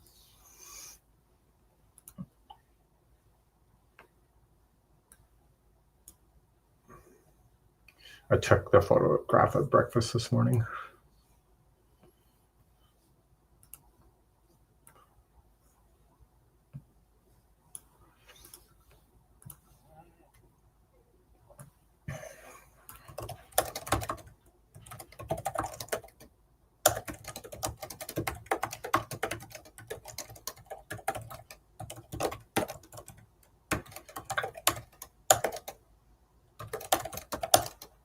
Four ply.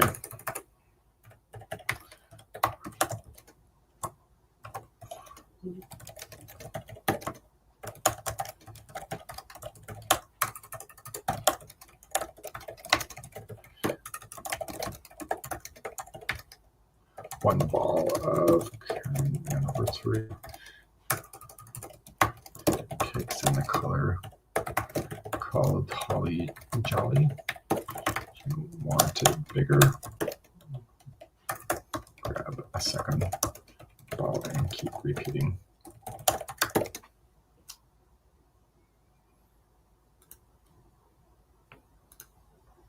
I tend to get right to the point, so a pattern easily repeats the pattern. Yeah. Okay, so we got that. And this is going to be using Karen Anniversary Cakes.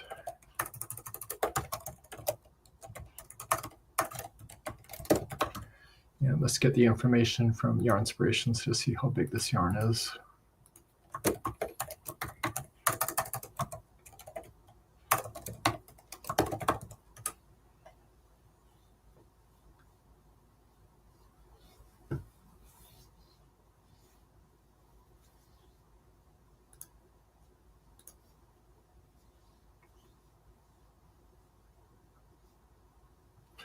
Okay, just stand by for a sec. I can't find it.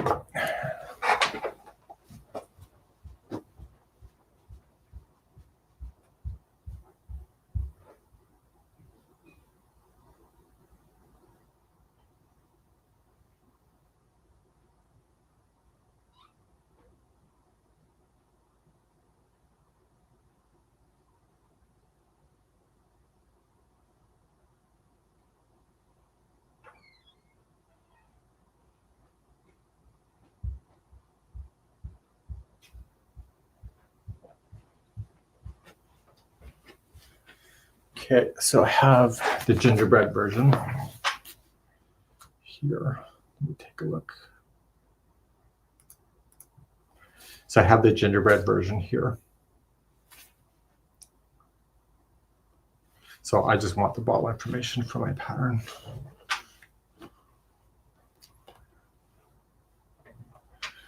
You tuned in and saw the Zabra ball. I can see how that. So Canada, and it is. So because I'm Canadian, I always do metric first, 1,000 grams. And this is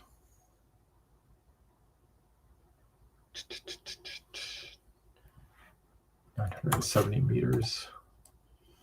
Meters is misspelled. That's American. The other way is American. And this is 35. No.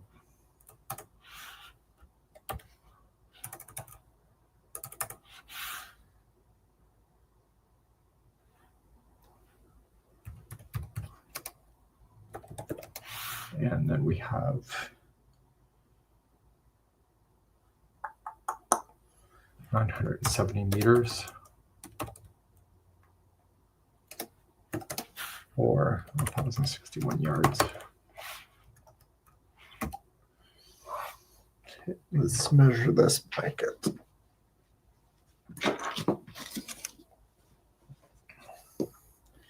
I just wanted a tossable, so nothing crazy big. But this would be kind of a cool palliative size too. If you got somebody that can't come home for Christmas or whatever.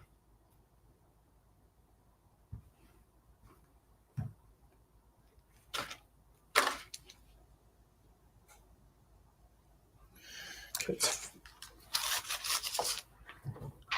40, it's 47, or 47.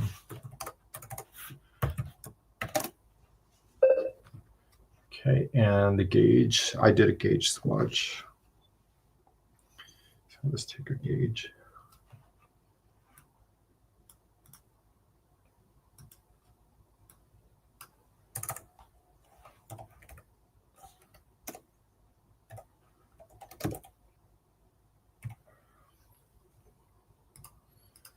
Um, 47 inches is how much in metric? AI. 47 inches in centimeters equals 120, so it's 119.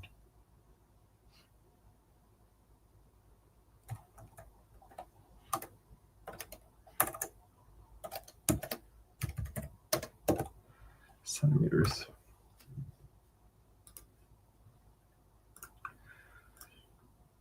And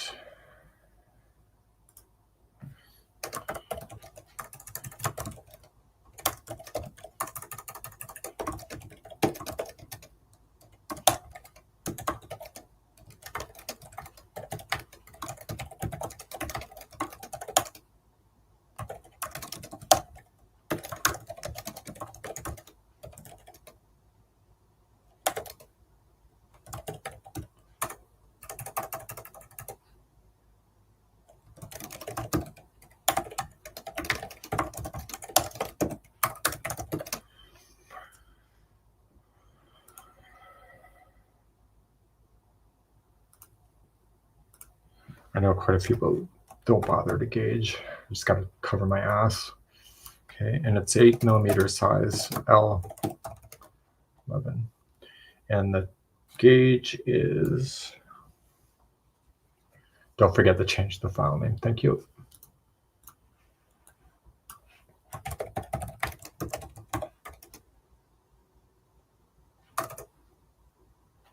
Ah, crap.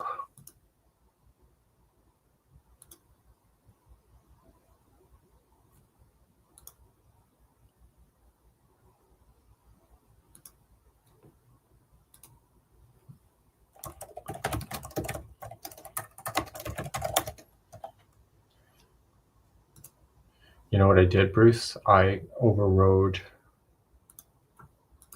this other pattern.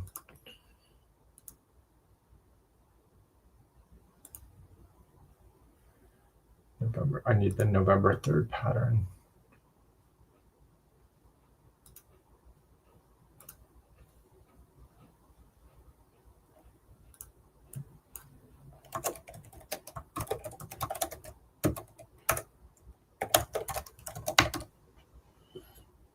Scarf, got it. get rid of that. And this is number 2.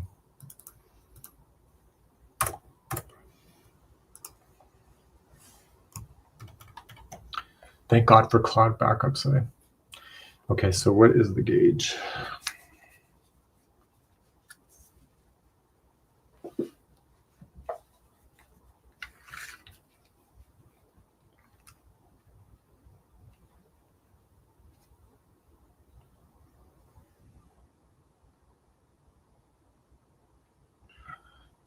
It's 10 stitches, 10 single crochet, and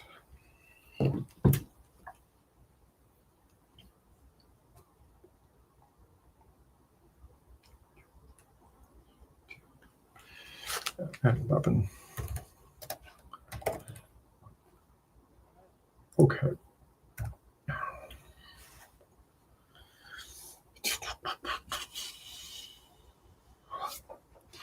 Okay, so we got certain stitches that are not belonging in this. So we're going to take out in the abbreviation stuff that doesn't make sense.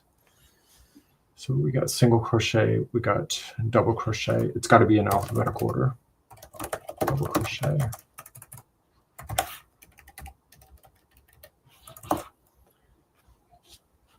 We have a double cluster.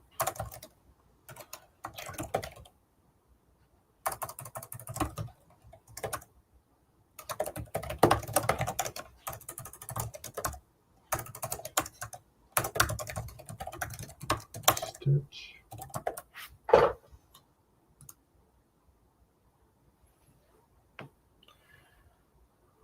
Okay. What else do we got? We got double crochet front post. Some designers do double crochet, front post double crochet, but it's technically double crochet front post in this order. I just got to look up.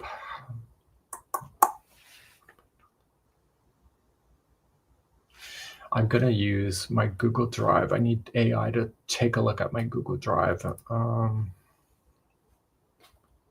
Double crochet.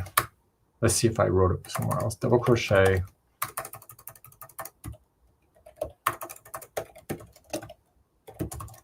Two rows below.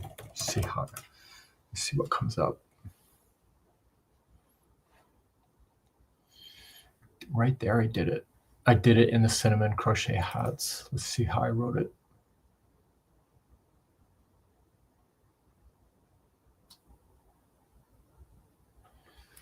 Got it. It's not the same, but it's close. I used it for half double crochet, so I'm going to do double crochet. It's got to stay in alphabetical order. Double crochet spike.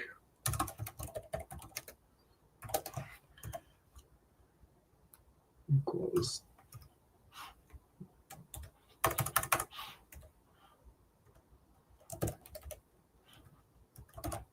double crochet directly into the top of the stitch, 2 rows below, trapping the chain 2 space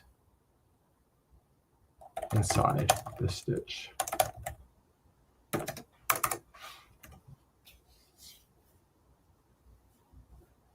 That doesn't explain how it's actually done though. So we're going to do yarn over, insert into stitch,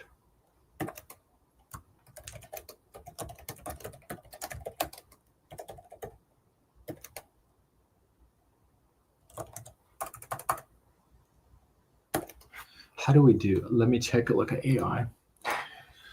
How is long double crochet written in crochet patterns?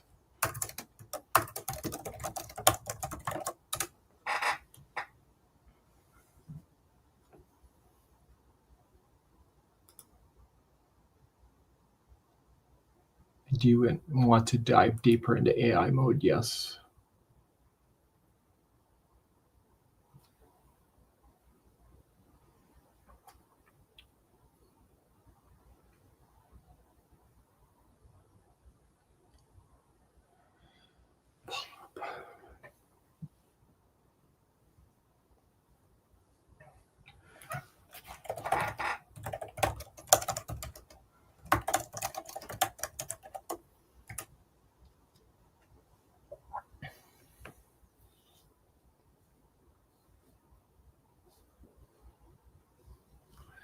I am going to take a look at my own Google Drive. Let's see if I did spike stitch before.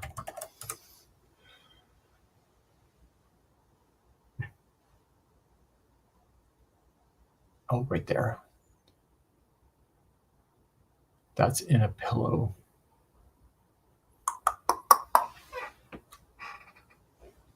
Let's see how they wrote it. Yarn Inspirations, actually. It came up in my search for Yarn Inspirations. Spiked stitch pillow.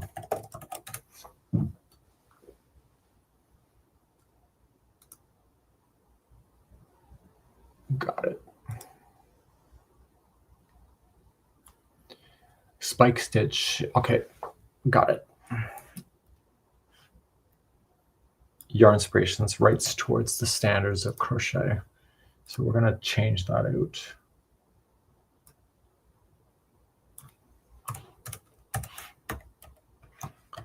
Spike stitch.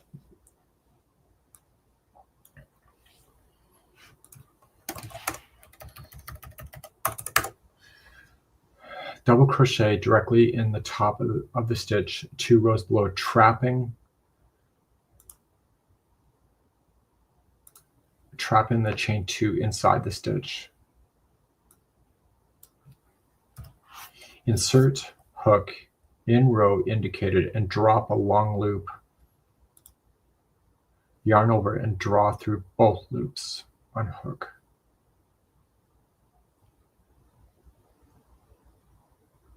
Nope. Drop a long loop, yarn over and draw through. That's a single crochet. So draw through 2 loops, yarn over hook, and draw through last 2 loops.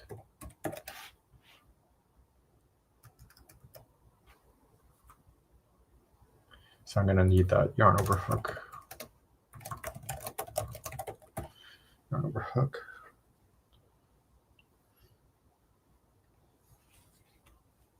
I'm just testing it. You want to kind of write this stuff like standard. So if they pick up somebody else's design, that they're writing in the same way. I'm just going to make sure that it's the right.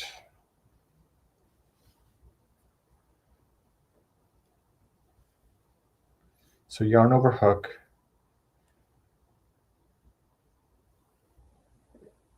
And it's hook. Nope. Yarn over hook and insert hook in and stitch 2 rows below.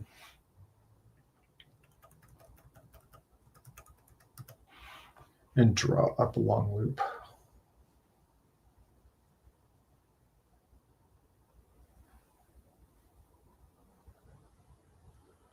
Yarn over, draw through 2 loops.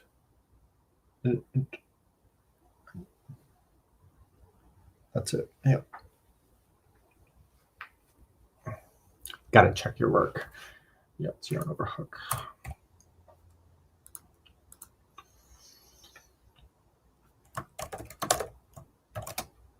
Let me just highlight that.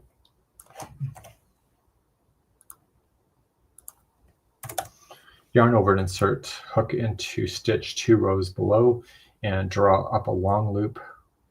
Yarn over and draw through 2 loops. Yarn over hook and draw through last 2 loops. There we go, done. Okay, double crochet cluster. What else did we have?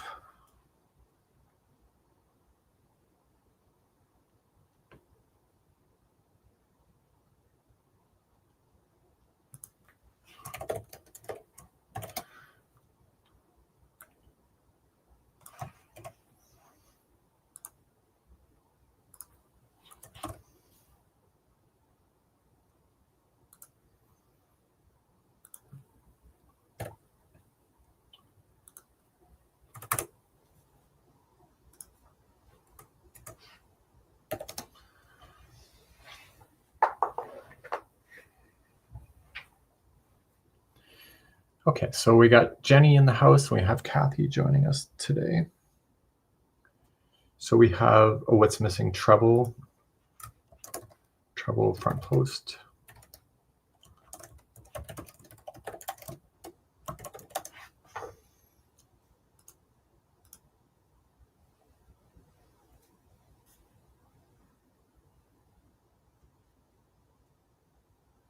Slip stitch is missing.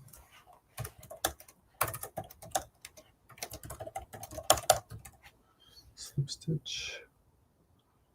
Oh, half double crochet join is missing. Let's see how I wrote that before. Double crochet join.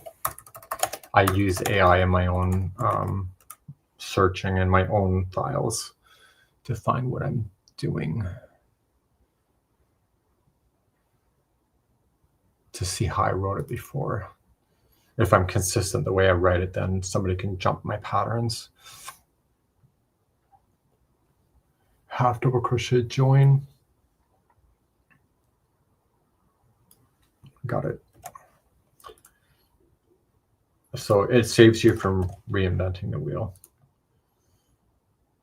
And these fonts all look different. What's this font? That's Arial.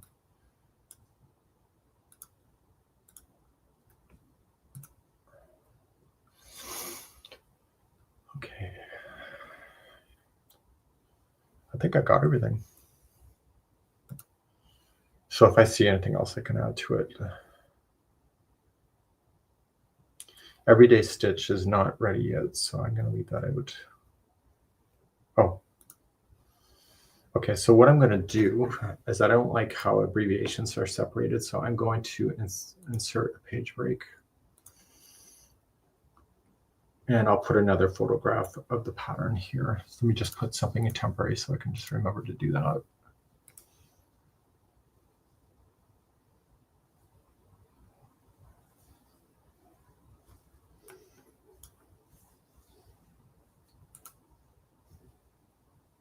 I just took that photo a few minutes ago.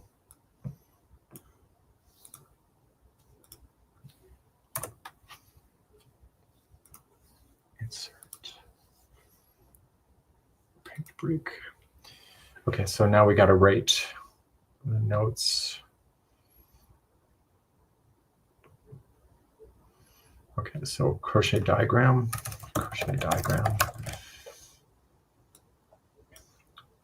It's going to be 14 highlighted, and insert a page break. I find people like those diagrams on 2 different pages so they can have them side by side.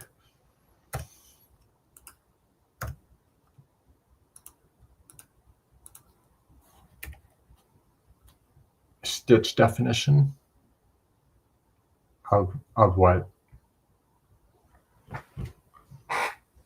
You like my nails? Yeah. I was planning on going on the cruise, and I usually do my nails for the cruise only, so I've got stuck with them. But it turns out my spa actually contacted me last night on text messaging, and they said they noticed that I'm going for surgery, so they said just stop in, and when you know your date, they'll take off my nail polish free of charge. So that was really nice. That's what I'm saying. The community takes care of itself. So I'm just putting in the diagram for the crocheters to find that and the stitch key.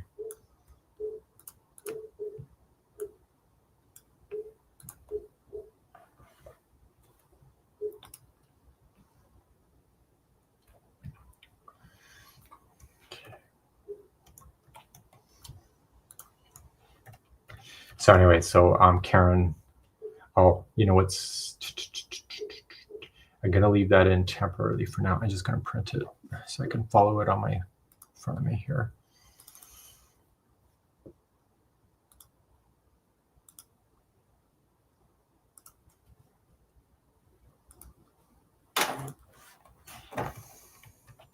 I'm jumping back to AI to Adobe Illustrator to take out the stitch counts.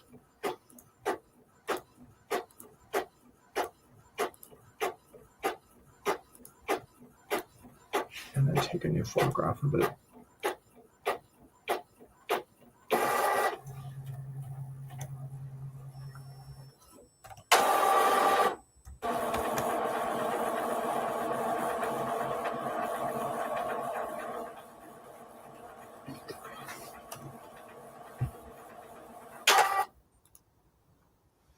So you have Wales in the house all the way from the UK today.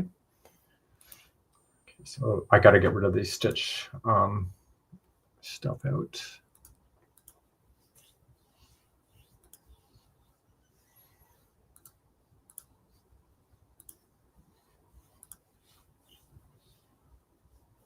Okay.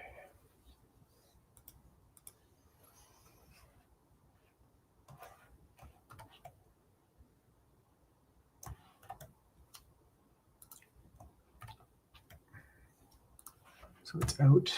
We'll replace it with a new one.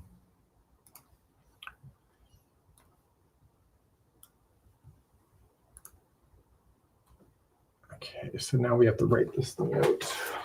This is where I make mistakes.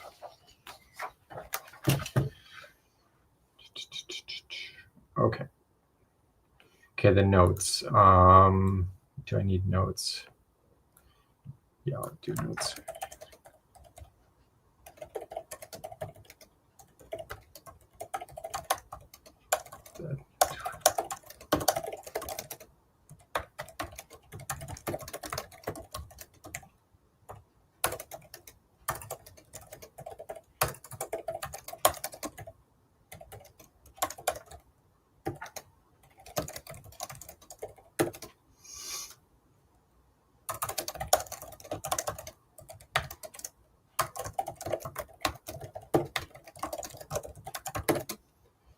Write the design out.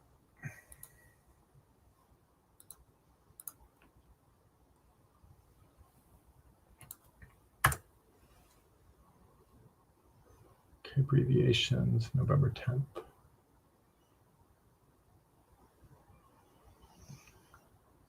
Okay, so now I have to go back to AI in my own files to find a granny square. Granny square.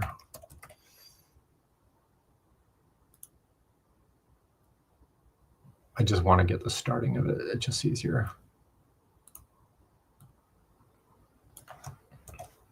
Okay.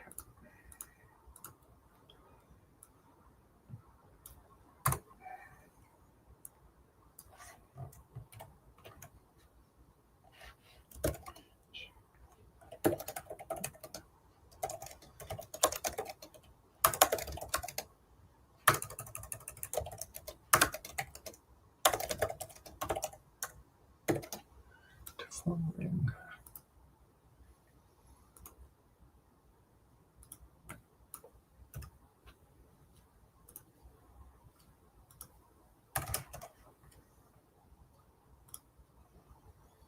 Chain 2. So it's we'll just say half double crochet HDC. Join. We're just gonna say join.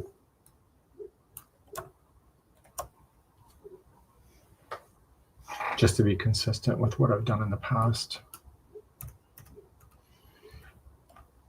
And let's change the writing to people that need to see bigger font. So I do it once, and then I do it twice, and then 2 more times equals 4. Okay, got it. So I'm just going to look at AI again, single crochet around.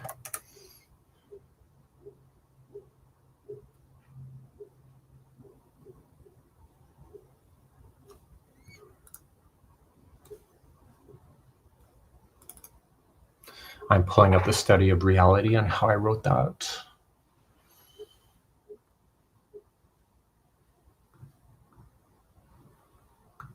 Why invent the wheel, right, when you can do it?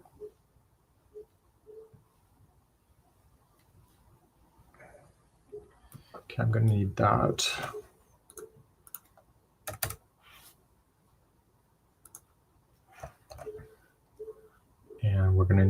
need a single crochet round.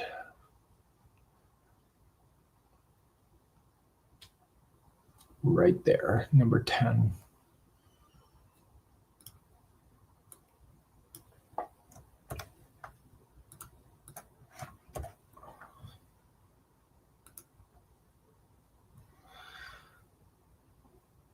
Okay. You need a template for the stitch definitions. I kind of actually have one. I just didn't see it there. Okay, so what do we got here? So Mary is leaving us, and I am doing great. And I need to get motivated for Granny Square's vest for Christmas. Good luck on your Blake. Good. You're gonna have fun doing that. So we're gonna change our fonts out to Arial to keep it consistent. And make sure it's 12. I'm kind of conscious with our community that we make sure that we keep the fonts bigger. Chain 1. Beginning corner space. There's space in there. Space is missing.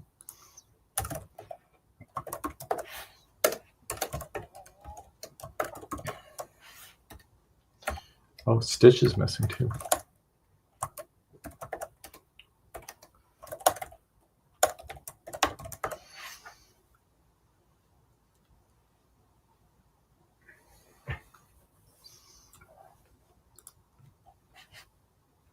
Okay, so then this is matching. One single crochet in each stitch to the corner.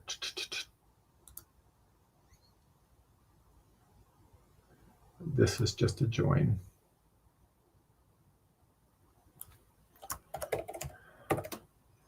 So there's going to be 3 stitches. Oh, the notes.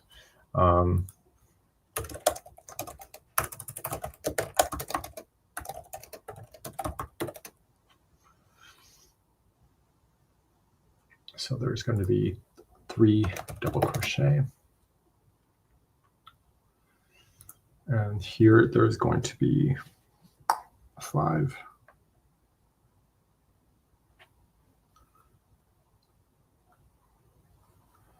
You know what I just noticed? I noticed on my, the double crochet is missing.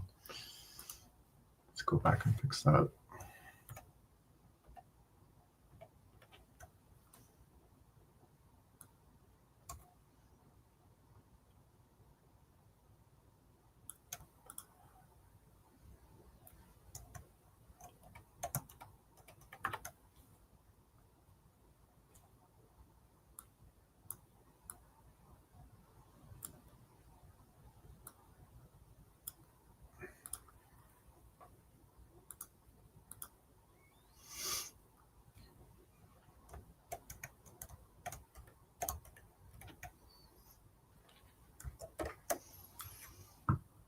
It's all the little minor detail that drives me nuts.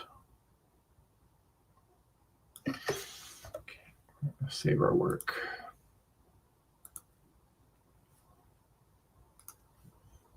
Okay, this is gone again. I'm doing the bigger fonts for myself, honestly. Okay, very good. It's in there. Okay, so 3 double crochet, join, and then there's going to be 5 single crochet.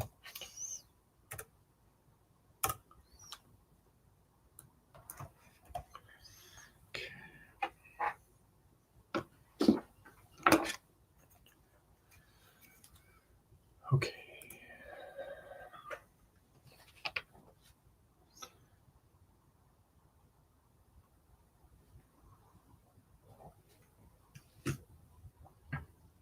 Number 3 gets complicated.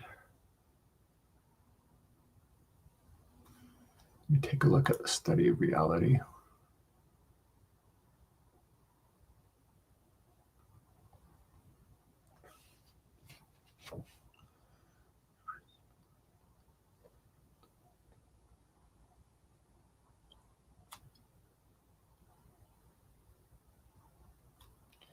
It's very similar to round number 9 in the study of reality.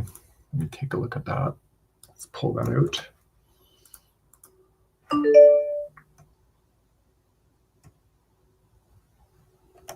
Okay, that was Karen.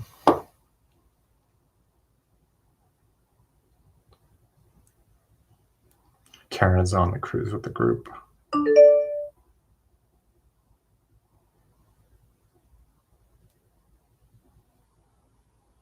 We're going to do a ship remote test in an hour.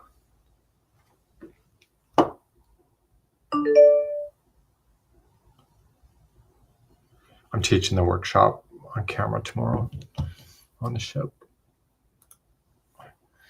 Okay.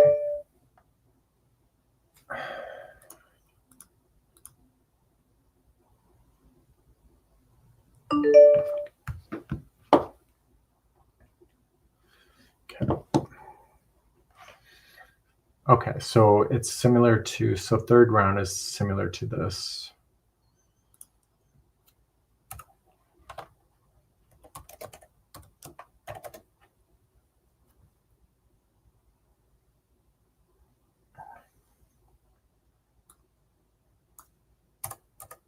What I like to do is I like to break it up into pieces so I can see it individually.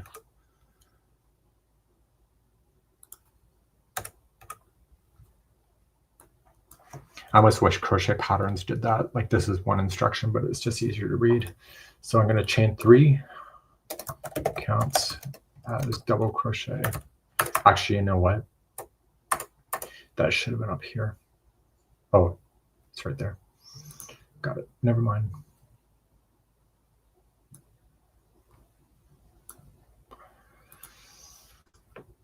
Chain 3, 1 double crochet in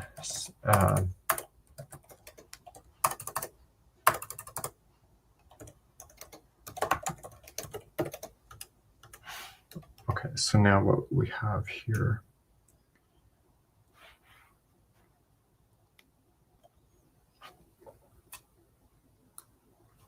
because it's an odd number, it has 1 double treble front post around the next thing, 1 DC in next single crochet, 1 treble front post around next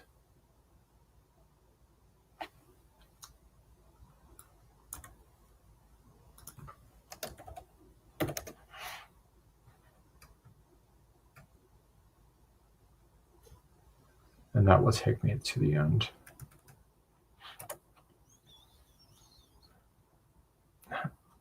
And Holly, have yourself an amazing day today. So then we got 2 double crochet, chain 2, 2 double crochet in corner space. So there is the corner. And then I need a copy of that.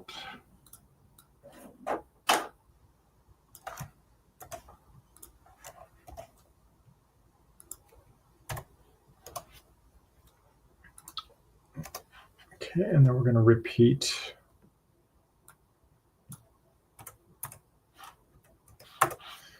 from around, 2 double crochet in the beginning corner space, join,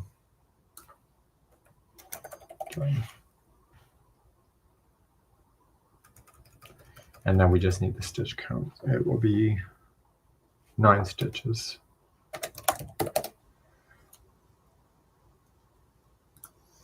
Okay, number 4 is the same as number 2, but it has to be written differently.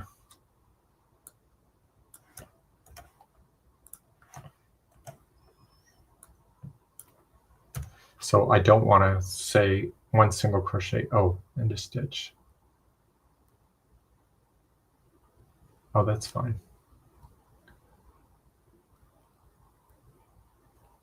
It's actually written the same way. Okay. And now this is going to be 11.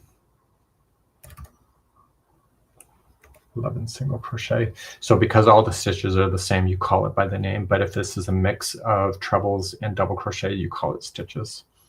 That's the difference. So the fourth round is going to be the same going forward as other stuff. So fifth round.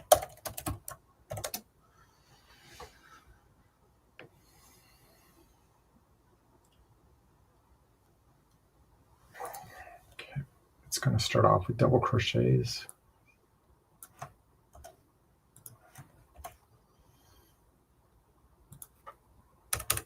So again, I break it up so I can write it out. Fifth round, and then we're going to chain one,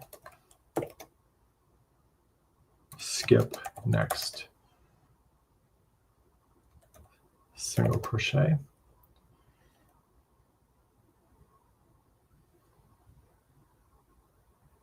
and then we're going to do the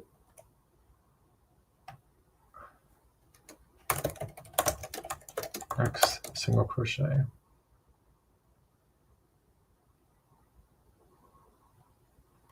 chain one, and then repeat that across. Repeat,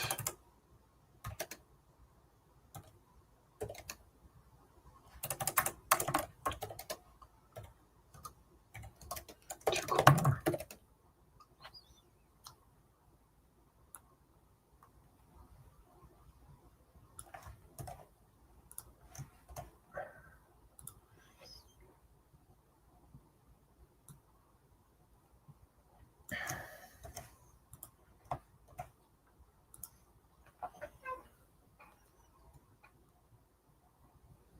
oh, you know what? I'm not. Skip next stitch, next stitch, skip next single crochet.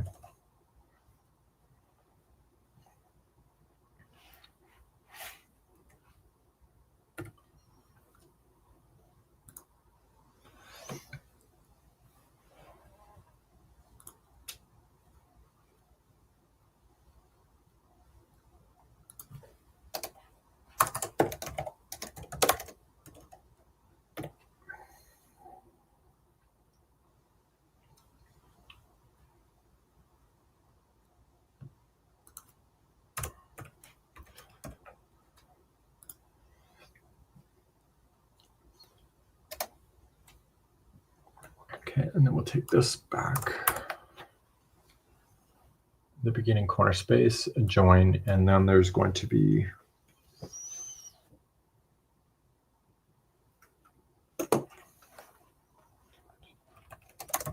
15 stitches, sixth round. It's the same.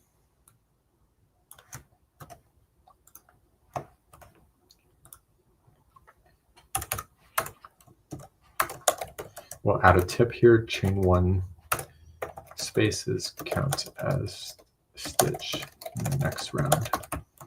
You put as much tips as you can into the stuff.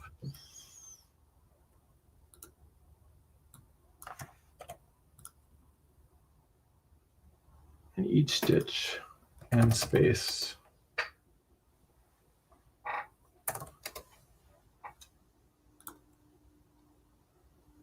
stitch.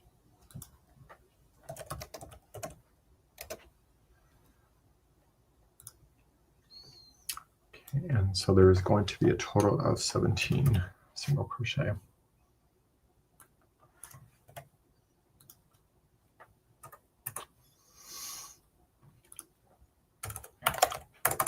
Seventh round. It's the same as this one.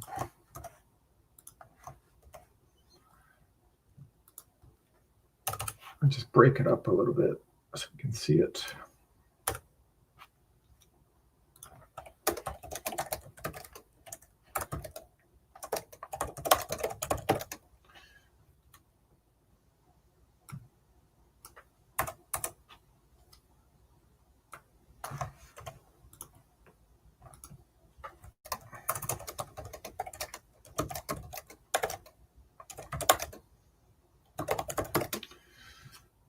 It's just a double crochet round.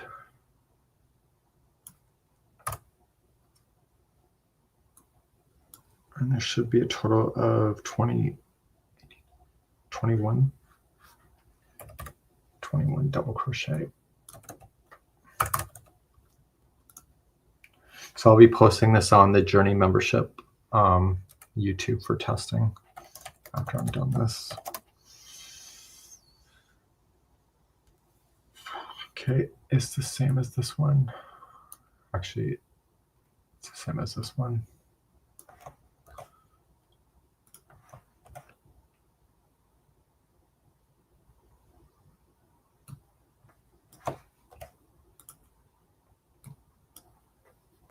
There's going to be 23.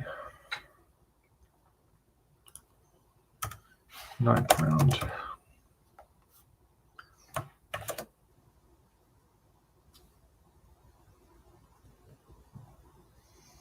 Okay, I'm going to grab this one.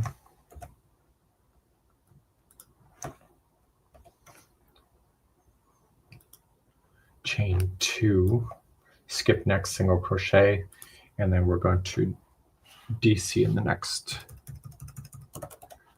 chain 2.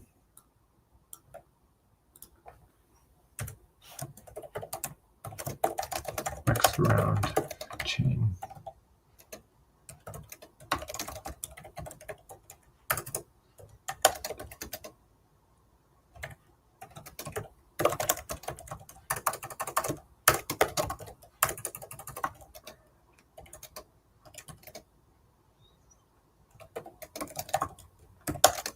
It needs the extra chain.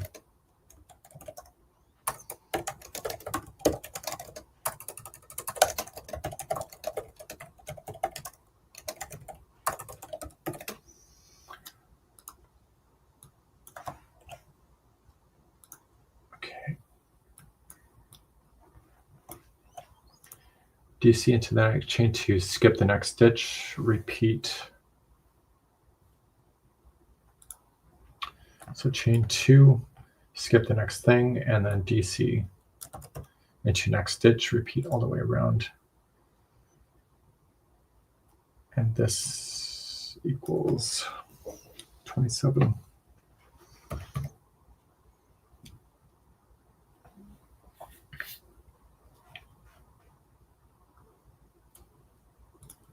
Tenth round is the spike stitch.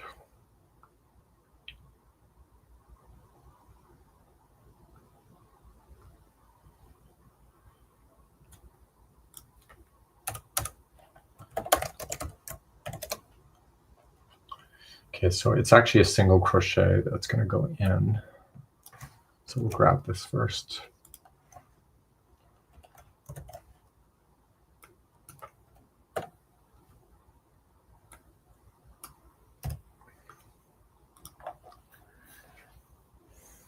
And next.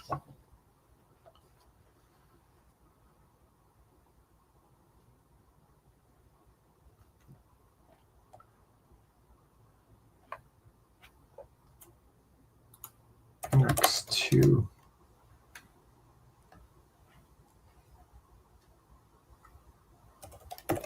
Next 2 DC.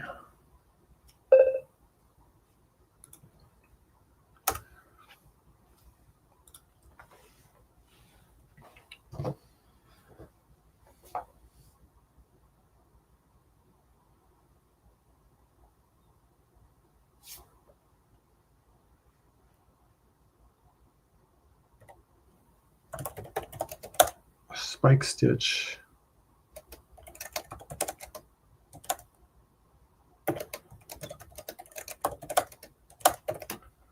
The next 2 rows below.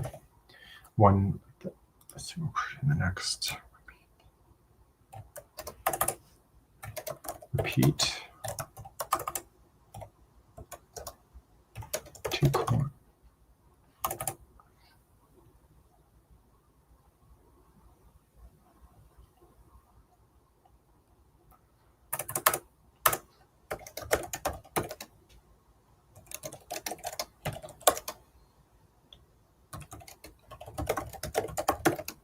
And now the corner is there.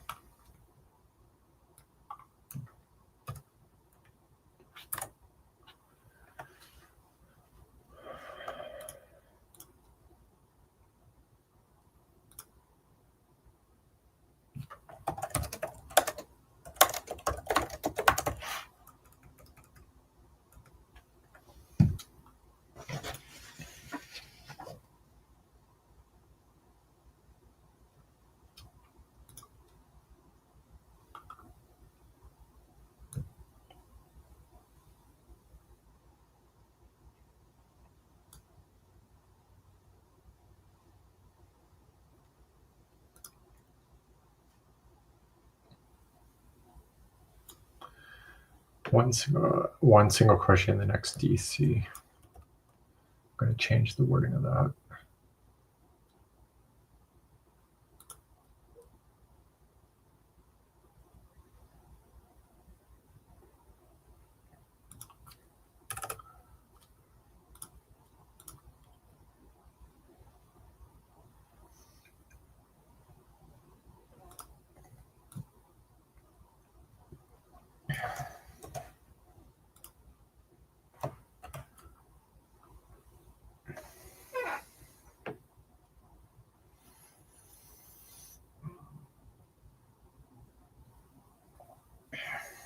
I'm going to say a single crochet 2 rows below.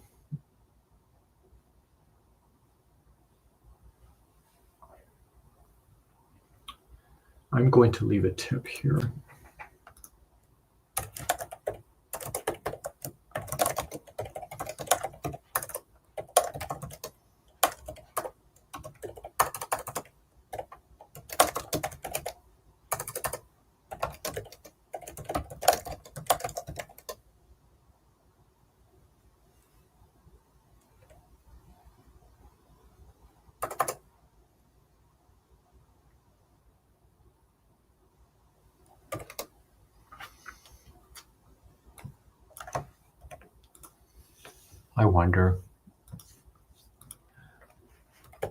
I'm wondering if I have a video on that.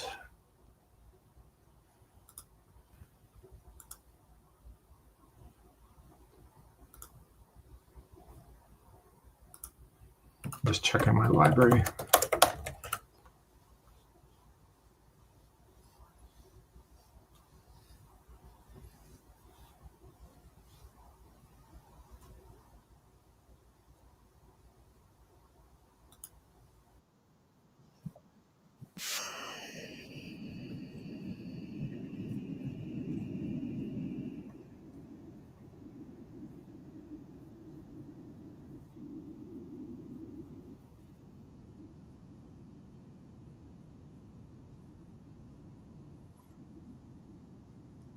Okay, we're going to put a video here.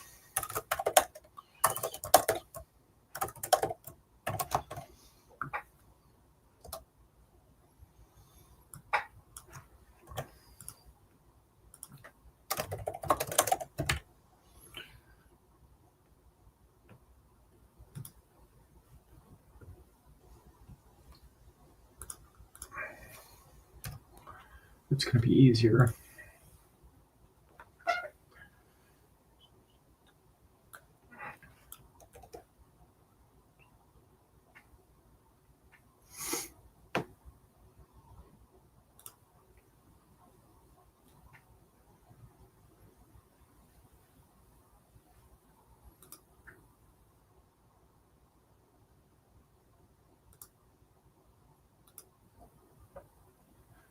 Okay, and then we're going to repeat.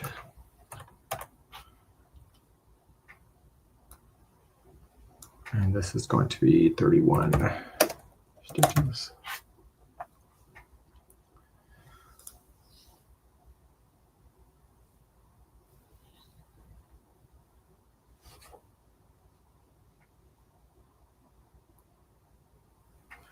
Okay, so we're now at the repeat. So we're going to repeat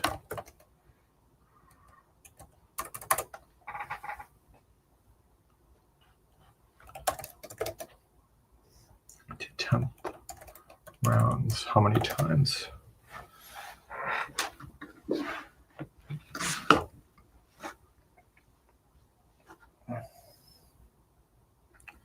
So we got once, twice, 3 times, 3 more times, then repeat.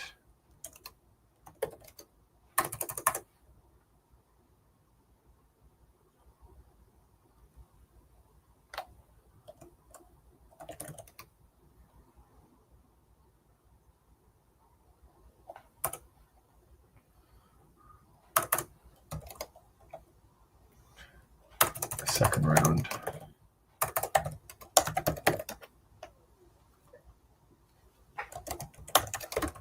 Pass it off. That's it.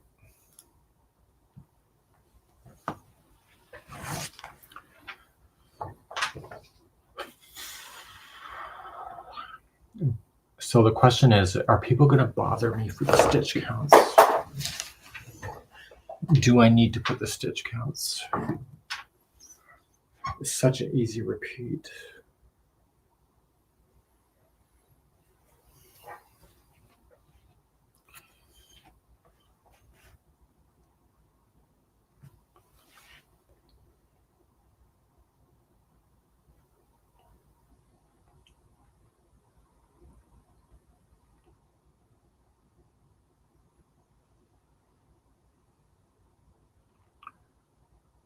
So 5, 6, 7, 8, 9, 10, 6 rows. No, this is second. So 2, 3, 4, 5, 6, 7, 8, 9, 10. So it's 9 rows.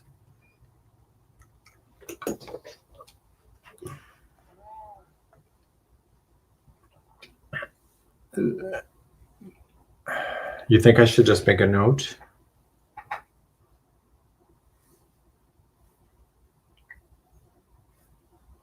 Somebody's going to message me on this.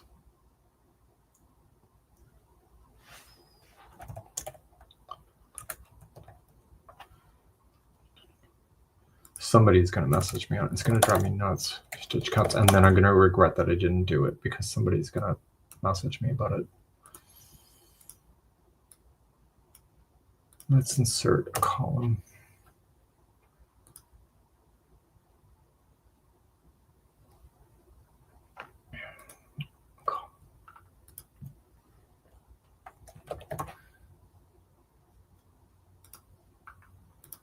Insert a table.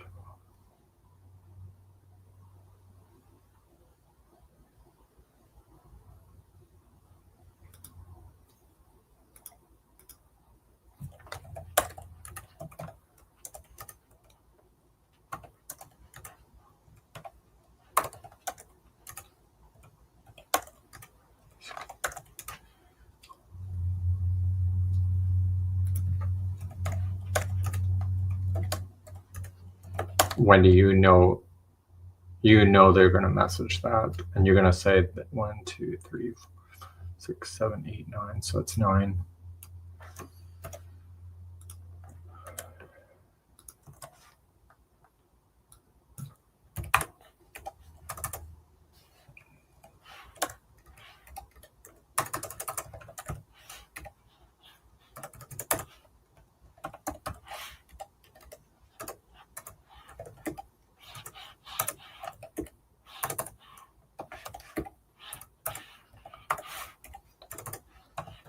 Twenty-eighth, 29th, 30. And so they'll be able to see the repeat from here, I think. 31st, 32nd, 33rd. Wendy, you're not making sense.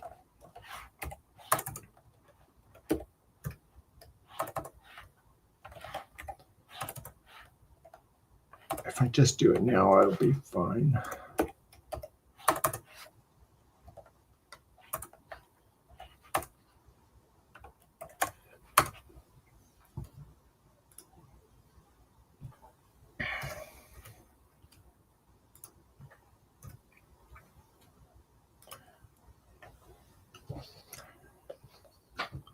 So, oh, that was 29. That was 29. So this is 31.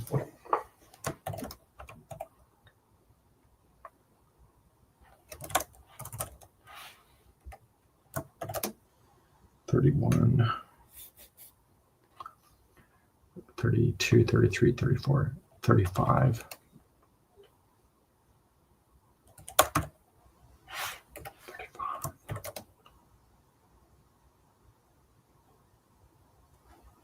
37.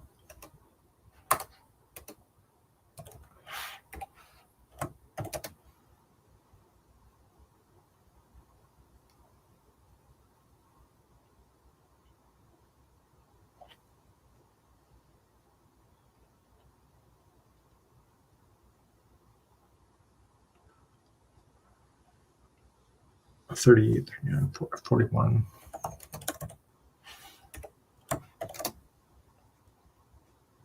$43,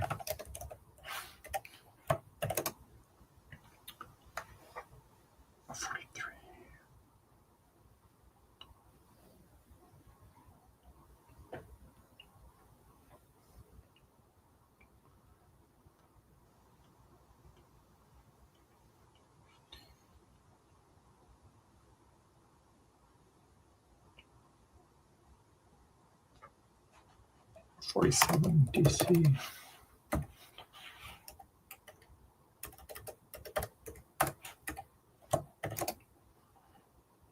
$49 single crochet.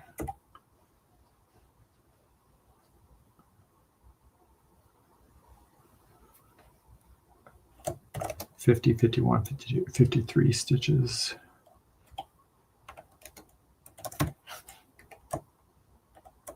And this ends up being 55.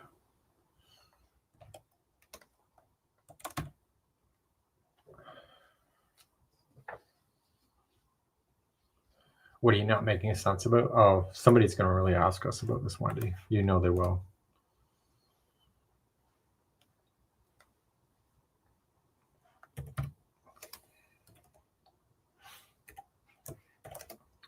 Okay, so that's up by 4. So 58, 59, 60, 61.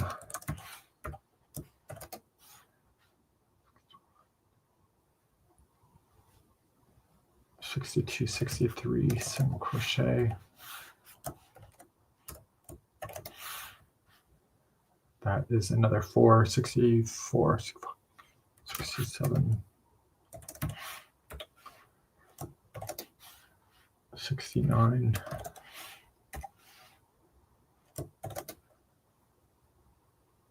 70, 71, 72, 73.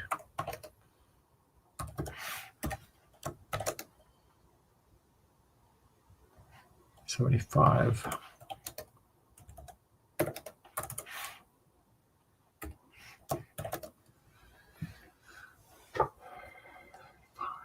$77. 79.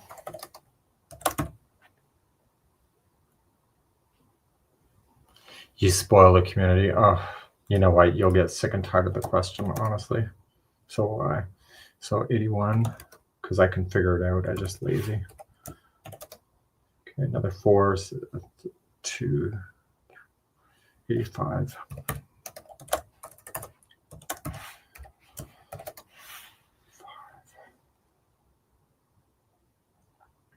87.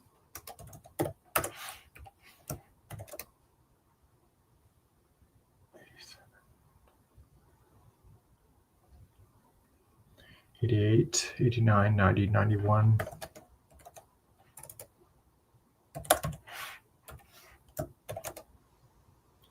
93.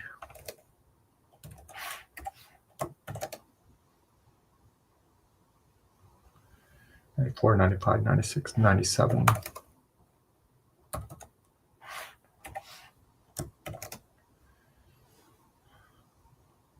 99. 101. 103.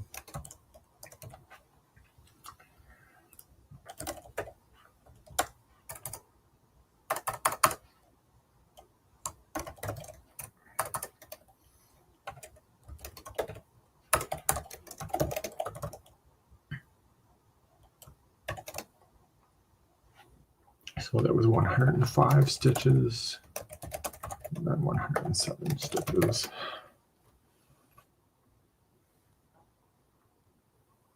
Done. So I think, Wendy, we're ready for testing on the Journey membership.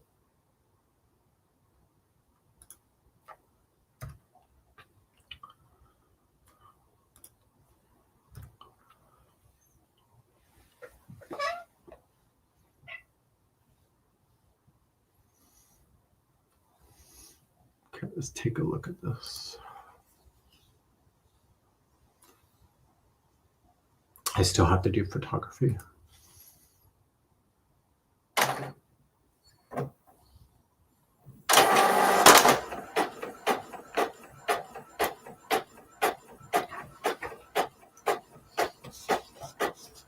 You want to go outside?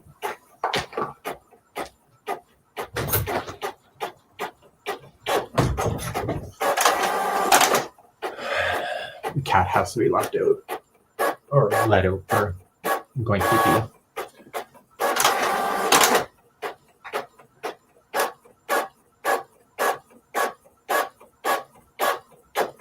Oh, Wendy, I also have dishcloth pattern that I've done as well in Tunisia. I did 4 dishcloths, or like more scrubbing rags for my. I needed shower rags, so I used Red Heart Scrubby and Lily Sugar and Cream together, and did a Tunisian simple stitch, and I was able to get 4 dishcloths or 4 rags out of 2 balls of yarn. So that'll be coming up too.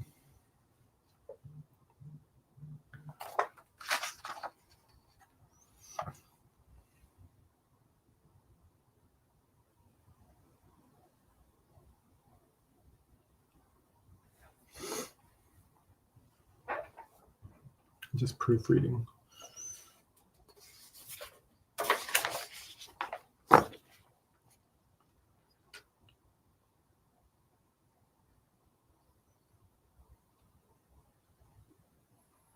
Yeah, I needed, my rag was horrible.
Okay, I got to jump.